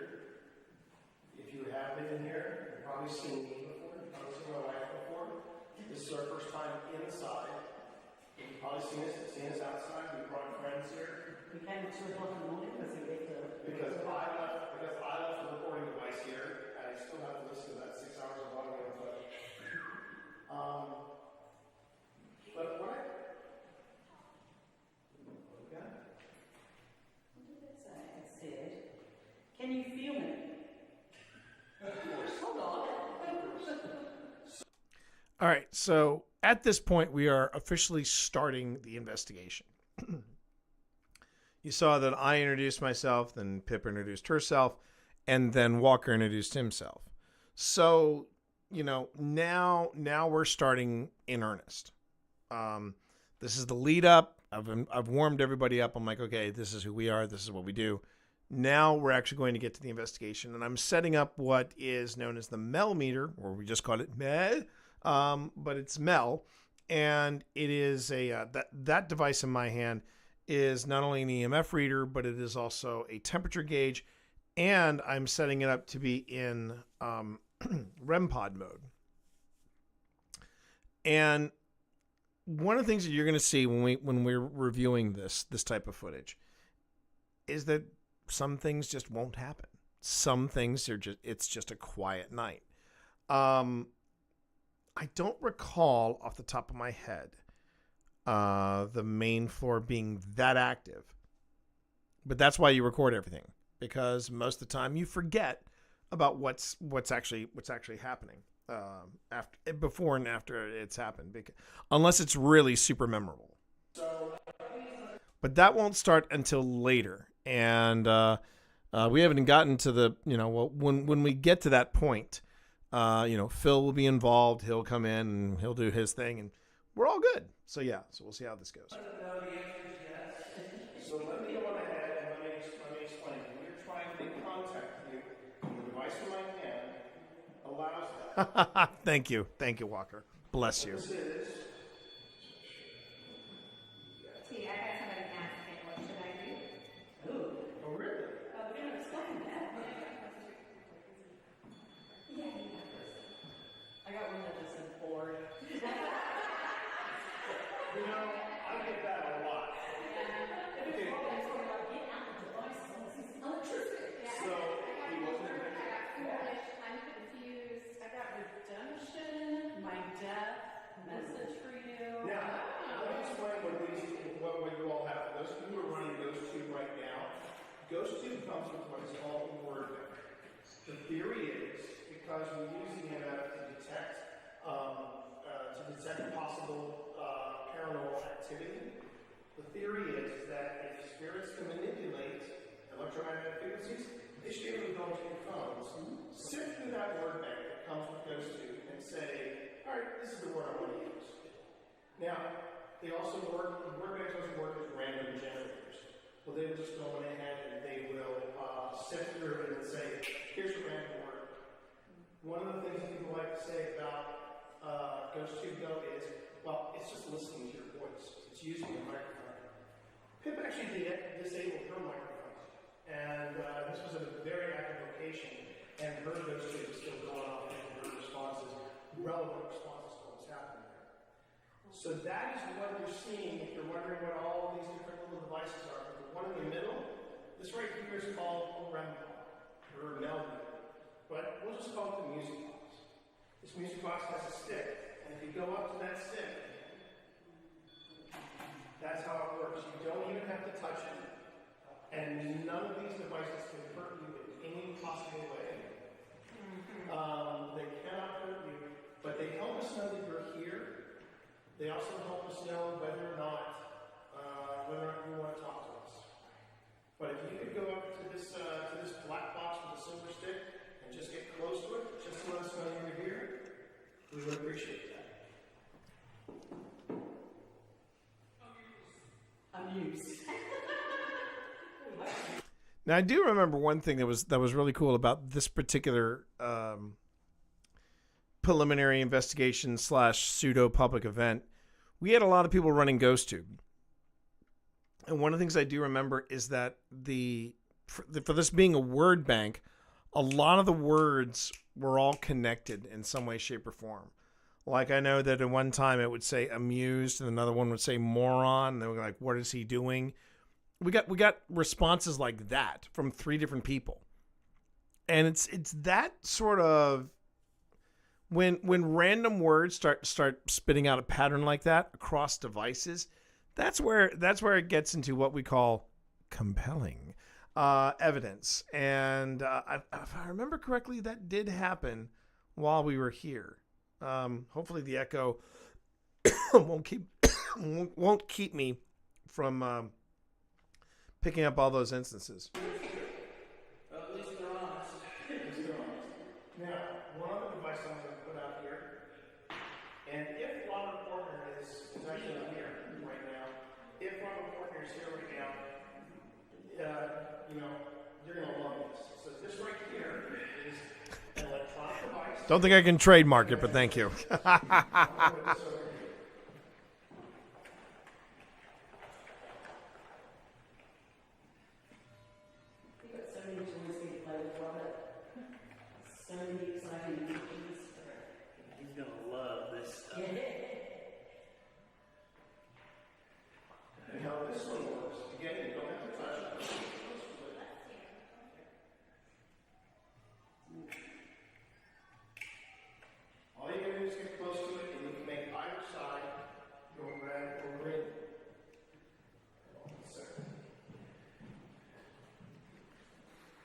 So right now we basically have two devices deployed.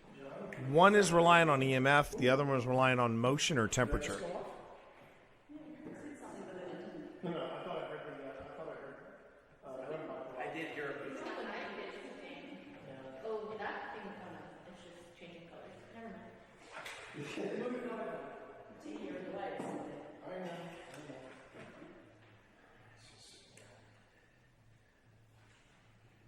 I see that that's part of the contamination. Because if I have a photograph, that's gonna come leading in. Tom. No, his name's not. Given. Okay. Now what's that mean? That might be vibration. Yeah, that was it. Which is a great way to debunk it. Okay. You said it. But you can see how sensitive sometimes some of these. So that's something else that we try to do often. You'll notice that as I was walking by it, REM pod went off, and I said, "Okay, was that me?" And then you saw that we went on ahead and went through the process of debunking in real time. It's when you can't debunk it is when things get interesting. It's always that. The way you said it just reminds me of the meme. It sounds like it has a capital letter, I think, every time you say compelling, yes. Devices can be. John, do you want to are you filming? Because I was going to do this one filming. I can do both. All right. I got you. All right. Yeah, absolutely. It's something like, why am I here, or a lot of things. I don't know. So let's go ahead and let's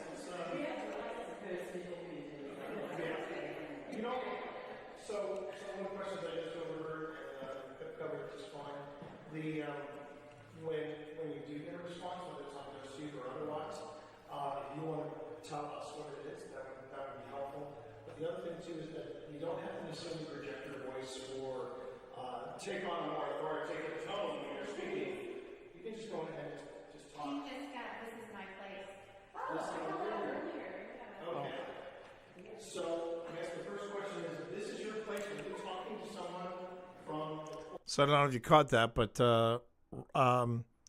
the representative from Historic Manassas said that they just got on GhostTube the phrase, "This is my place."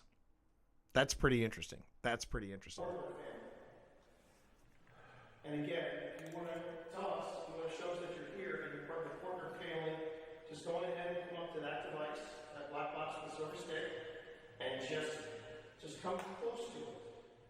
Just to let us know you're here. Or you can go over to that device over there in the corner, over there in the other room. And again, you don't have to touch it. You just have to get close to it just to let us know you're here. And again, that's the first thing you want to do. You just want to see if there's anybody there.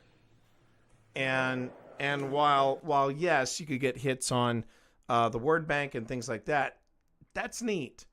But when you have devices, like in the case of the REM pod, you have an EMF field, and something has to break that EMF field to get a noise out of it, or in the case of the Flux 2, which that particular one, because it's the Halloween edition of the Flux 2, I call it Chuck, short for Charlie Brown, and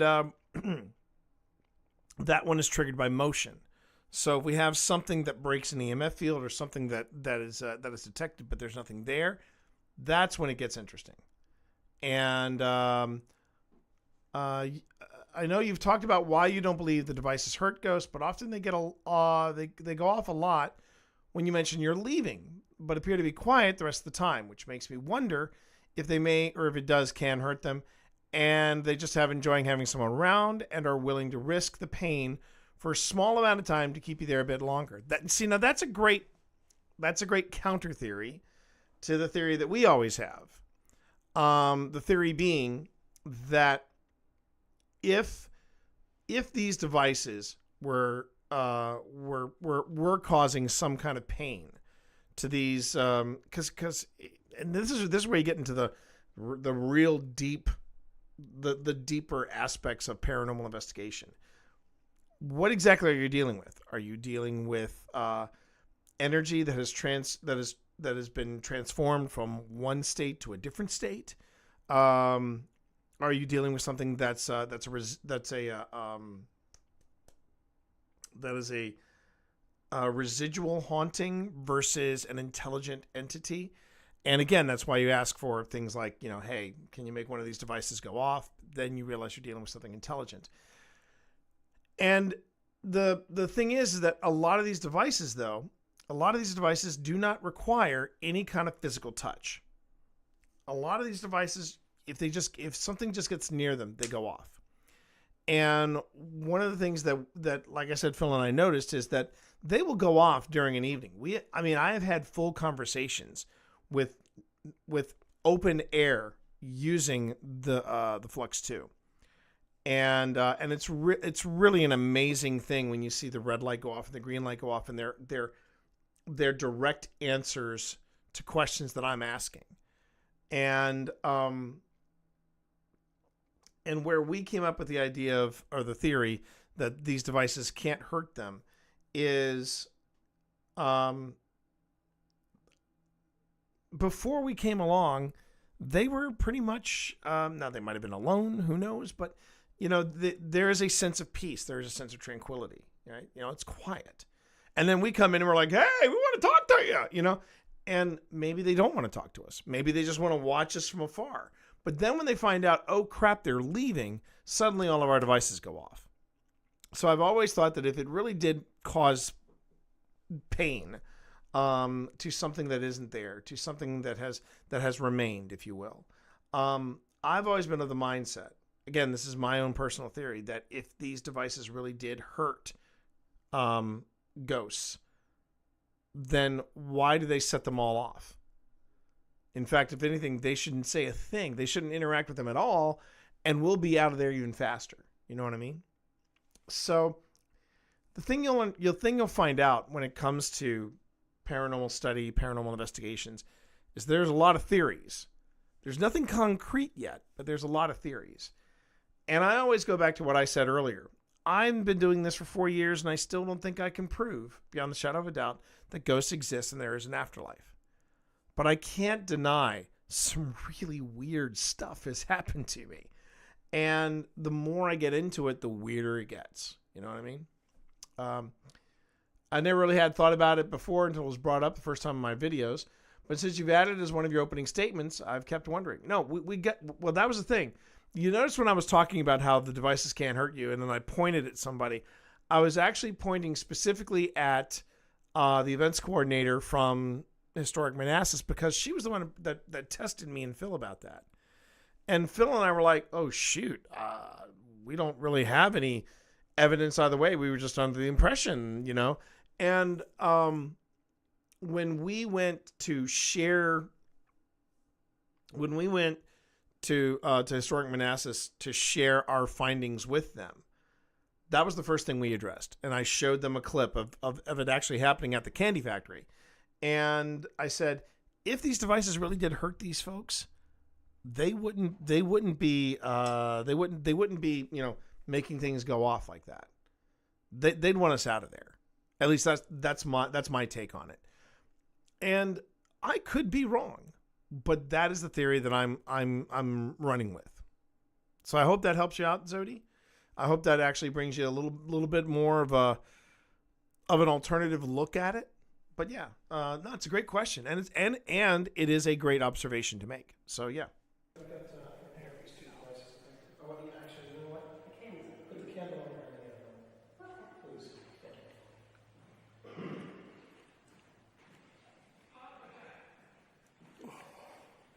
I'm sorry, did that just say heart attack? Did you get that? I heard, no, I didn't get it. I want to talk. I got canned. You want to talk more? Well, that's what Is that a heart attack? Yeah, I got heart attack earlier, but I just got canned. Now, I know that quite a few of the port members passed away in the vortex. Yeah. And there was an Anna, slowly. Do you remember the name of the person that passed away from the vortex? It wasn't Evan, was it? No.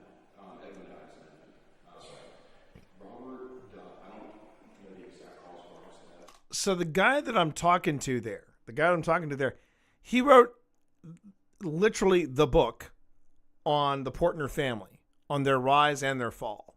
So he was a lot of fun to have at the preliminary. I'd be the first one to tell you that. It was like having a database like right on demand. It was very nice. But then I had a whole series of strokes that left. So let's start with, instead of getting specific with the Portner family, let's go ahead and let's just touch either one of these devices just to let us know. Are we speaking with a man? Or are we speaking with a woman? Candle just turned off. What was that? The candle just turned off. And turned back on. Can you put that candle maybe in the middle room so that I can see it? I just noticed. I wanted to put it on the mantelpiece. Is that okay? This is where the echo's working against me. I can't tell what's going on here. I think it might have something to do with. So Pip has a device, really really cool gadget called a spirit candle, and I think I might have been giving her some trouble that night. You know, okay, yeah, I think you're right. The idea is that this is a bit more of a familiar object. That's true. You touch the candle. Oh. Yeah, I'm getting a lot more from Ghost than I ever got from back. Oh, really? Anna, would you like to touch the candle? Or Robert, let us know that you're here. So this is. That might have been me. You in it? Unless you're giving off EMF, I don't think so. Okay. I didn't know. It's not vibration sensitive. No. No, it's just It's what that is called a spirit candle, and what that spirit candle does is that it turns itself on and off when it makes a surge of EMF. And it's supposed to be a bit more like if you say people know what a candle is, doesn't matter what what year you're in. So that's supposed to be a familiar object. So Correct. all right. Now I gotta get this is the most. Now, see, that was neat. So we basically talked about the spirit candle, how it doubles as a trigger object because it doesn't matter what century you're in, 17th, 18th, 19th, or 20th century, everybody knows what a candle is. And this lady right here in the foreground, directly across from me, got on her version of not her version, but her copy, if you will, of GhostTube. She got the word correct. So there you have it. Those two you've been running in one session, I think it's fascinating because if they are just little main words that are spitting out. One of the things that I'm noticing already from what you are telling me is that there's a constant thread in these in some of these responses. So that's Did it just off? It just went off. Okay, so can you do us a favor? And we're not here for any party tricks or anything. We're not asking for like a service money. What we're asking is just a little more proof, evidence, sign of awareness that you're here with us. So if you could get close to either the blue light over here, or if you could go up to that black box.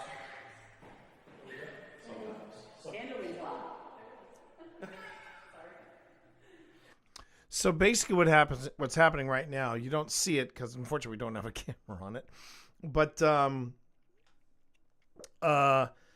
spirit candle is going on, going off, going on, going off. It only does that when a surge of EMF hits it, and it's got to be a certain level of EMF, and it literally lights the candle or blows the candle out. What's interesting, though, is that we've done a whole sweep of this place. There is nothing happening EMF-wise. This place is not necessarily wired for electricity indoors. So, make of that what you will. No, don't worry about apologizing. It lights the spirit candle on. And it's off. See, this one makes her annoying. That doesn't surprise me. That doesn't surprise me. And if you're here, just know that that spirit candle has got no flame in it. It's not dangerous. Feel free to touch it. His name is T. And you can actually hear it. There's a party going on. there's a party going on literally across the street from us. All right, let's play a little bit of And that's fully charged. Yeah, we do have one on here with this candle. Yeah. And there's nothing electric there, is there? Normally I cannot put up these kinds of patches because I do think sometimes you can get a little bit crazy. But I'm going to go ahead.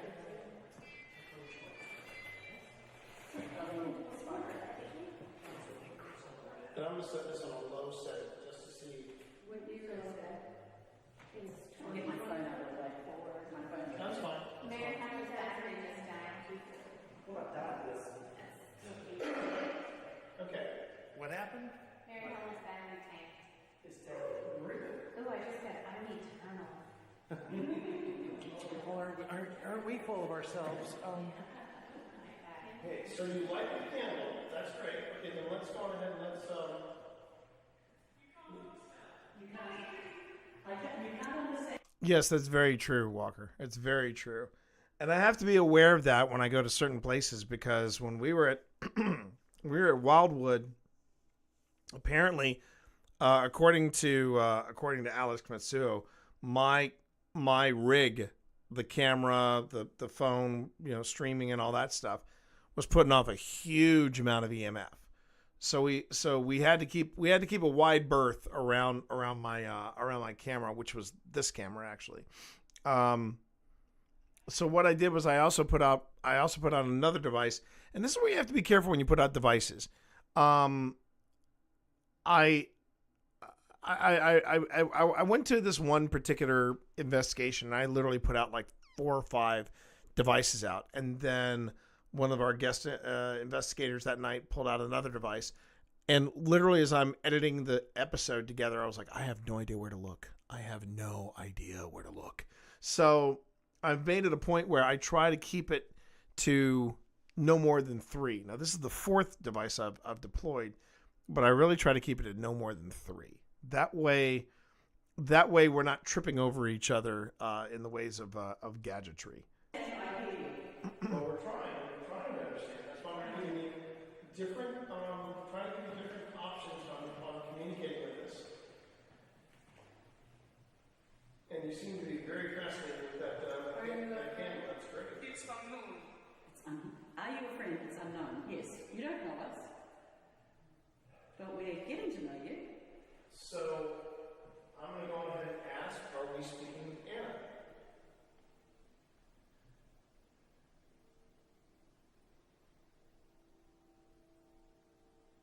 That was training.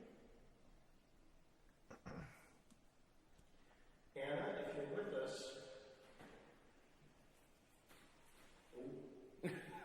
Anna, if you're with us, are you okay with us being in this house?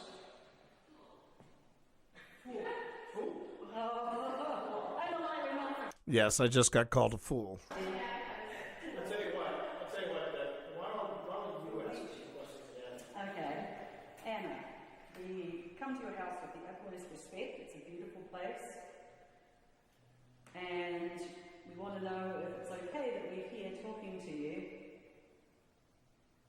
trying to find out more about your story. If you could touch the candle, let us know it's okay. That would make us feel better. Don't leave me. Well, we're not leaving for a while. Could you tell us your name, who we're talking to? Who doesn't want us to listen? I have lost count,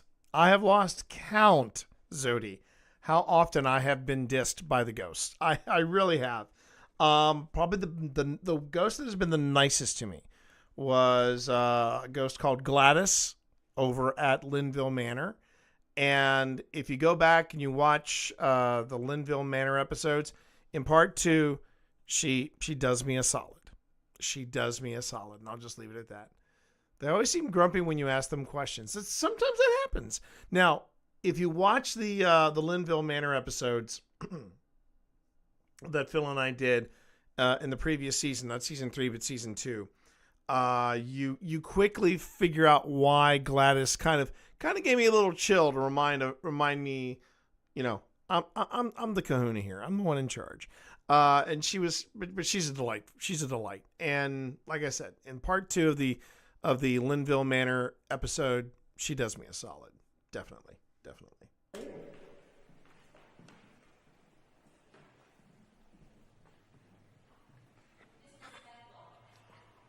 We are trying not to be disrespectful. We come here, as I said, with the utmost respect for this place and the family and the families and the people that lived here.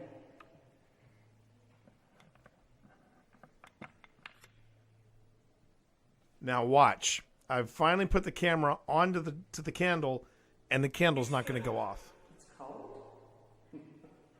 Well, Robert did have, apparently, I was reading in the book that somebody came to visit and they said it was ice cold in here.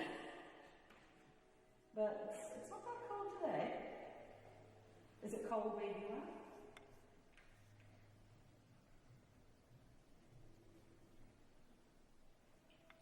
Where are we?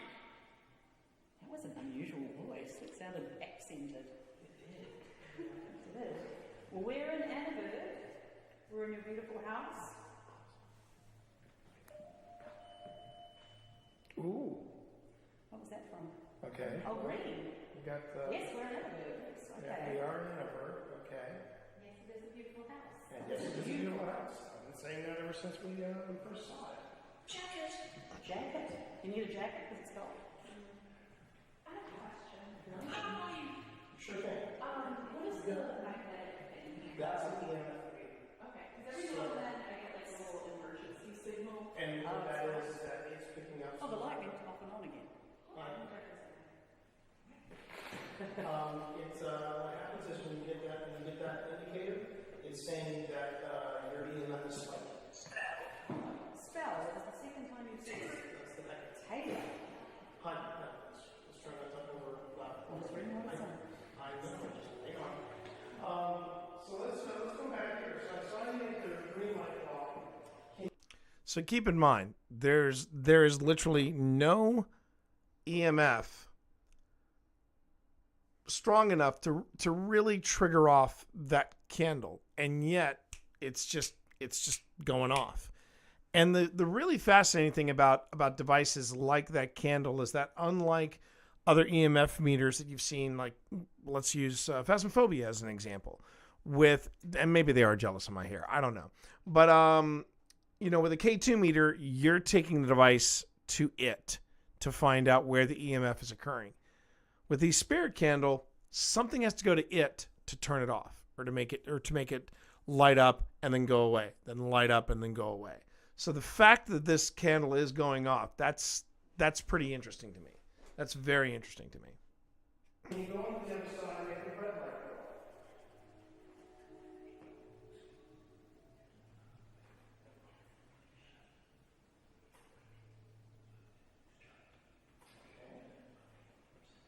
And sometimes it is extremely, for me, I think sometimes we get some validation from the gadgets when they're not as busy as they are in other places. Because I think that's the only time, that is the one and only time that Chuck goes off. This was Anna, she was responding to you. If this is Anna, can you turn the candle off or tell us your name? Rituals. This does look a bit like a seance. It does, doesn't it? Finish. So let's try this. Moonshine, okay. Whoever's here wants a bit of moonshine. I don't know. What was that? I can't understand. Oh. Well, we do have a beer box. She's got a name, Tiffany. Tiffany. Now, who knows? That might not be the. Watching, yeah. Well, yeah, Tiffany Glass. What happened to me? Well, we do not know. Unfortunately, we do not know what happened to you. We need to know your name. And we just got Now, you have to be very careful with the EMF reader that's built into the phone, because sometimes metal can set it off. But again, as far as I knew, the woman who had the ghost tube that was actually being triggered by EMF, nobody was around her. Nothing metallic was around her. She was just sitting there, and suddenly she starts getting EMF alerts. So it's, there's something going on. We're just trying to narrow down as to what's happening here. Okay. we got the candle going on and off. Right now, it feels like everything is in. What was that? Reverend Snow. Reverend Snow. That was from when we were at Linville. I put it. Yeah, that was yeah. Right. So we're getting the impression that we are speaking with Anna. Anna, I hope you don't mind me talking. So far, it doesn't sound like you do mind, although I've gotten foolish a couple of times, and you're making me feel a little uneasy. I apologize about that if I'm making you uneasy. But I want to know, can you tell me? That wasn't me. Can you tell me what your thoughts? Can you tell me what you thought of this house? I would love to hear your thoughts about this house.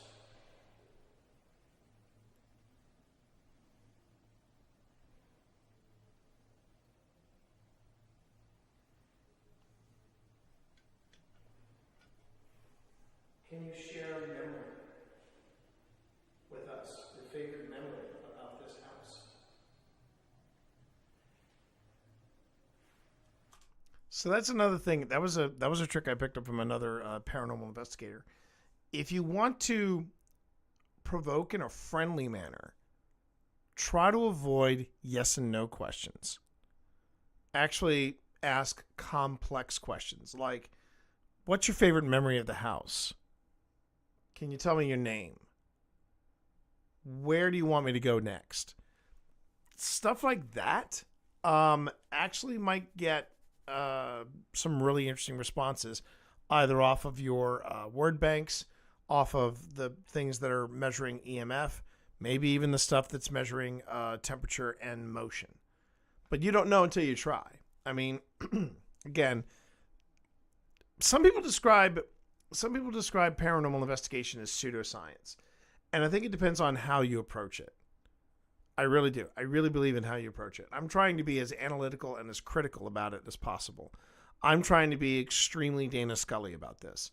And, and of course my buddy Phil, he's more about the Fox Mulder approach. But yeah, there are ways you can provoke in a friendly manner. Because when you ask the complex questions, it forces whatever may be or may not be there to get creative in how they answer you. Yeah. So.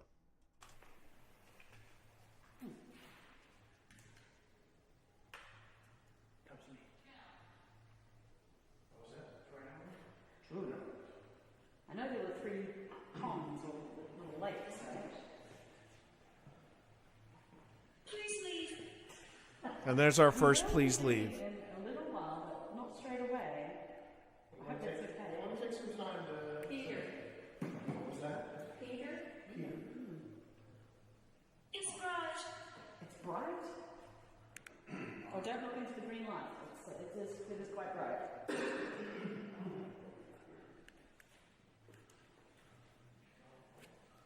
Anna, can you give me the year? What year is it for you?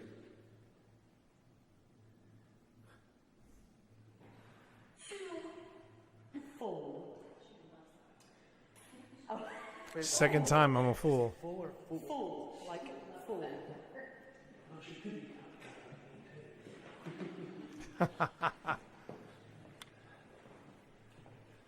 Anna, would you prefer to talk to my wife instead of talking to me? Yes and no questions are not necessarily bad. You just don't want them to always be your question. Sheridan. So I'm confused. Sheridan, go away. Wow. It's not.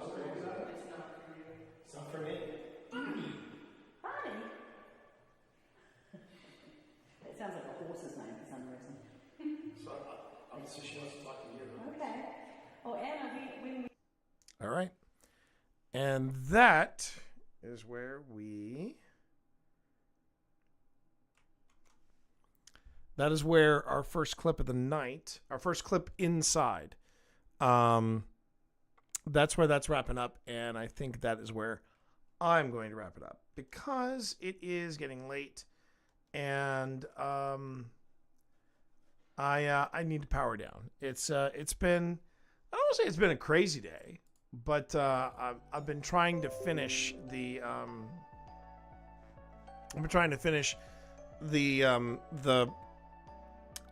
Satanic Panic thing so that Steve can get a look at it and hopefully figure out how he wants to edit his version.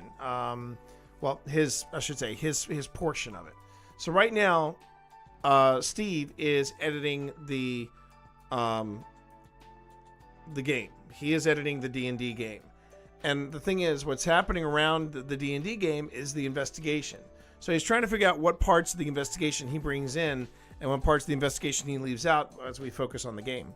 And I know exactly how he feels because, yeah, there's been some stuff that I had to decide. I'm like, do I keep this or do I move on? I don't know. It's a little inconclusive. Let's move on.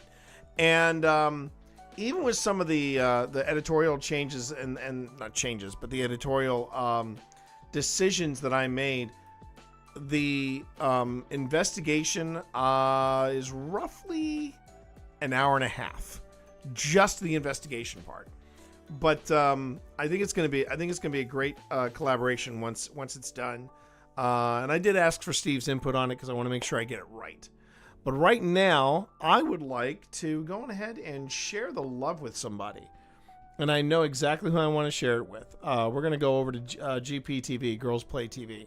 They are currently doing a build. They're doing Legos, everybody. And I never say no to Legos. I love me some Legos. So let me go on ahead and let me take you over there, okay? And running you through the paces. Let me just explain real quick that you do not need a tier 1 sub. You do not need a tier 1 sub to be here. I love it that you're here. Now, you do need a tier 1 sub if you want to use this raid message. If you want to copy pasta or raid message, then yes, you're going to need to be a tier 1 sub. Now, if you don't have a tier 1 sub, that's fine. You can go on ahead, use different emotes if you want. Just make sure that the message says it's a tea party, a tea with 2 E's, and cheers from the Monster Mash. We're going to go visit Girls Play TV because they're doing Legos. And I freaking love Legos. All right, everybody. You all have a great night. Oh, real quick. No stream Friday. Questionable if I'm going to have a stream on Saturday. Sunday, I'll pop on and we'll have a nice little catch-up stream. Maybe even pick up from Annenberg, okay? But Friday and Saturday, Friday, completely off. Saturday, not sure what we're going to do. But we're playing it by ear, all right? You all have a great night, though. And I'll see you definitely Sunday. Peace, everybody. Closing in on Christmas. Closing in, everybody. Closing in. Let's do it.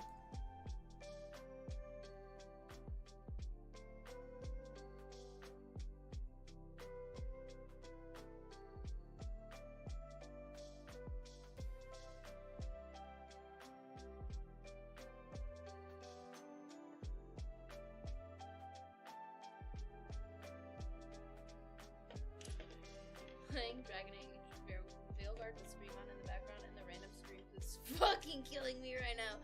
T-Monster! Thank you for the raid!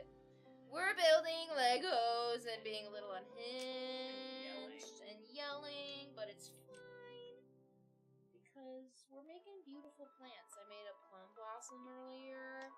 We've got some other tiny little guys over here. You know how it goes. Yeah, everything's better with Legos. Yeah, how was your stream? What did you do? I didn't see. And I can't see. Everything's in the way. Wow. Did it say? Did it say what you were doing?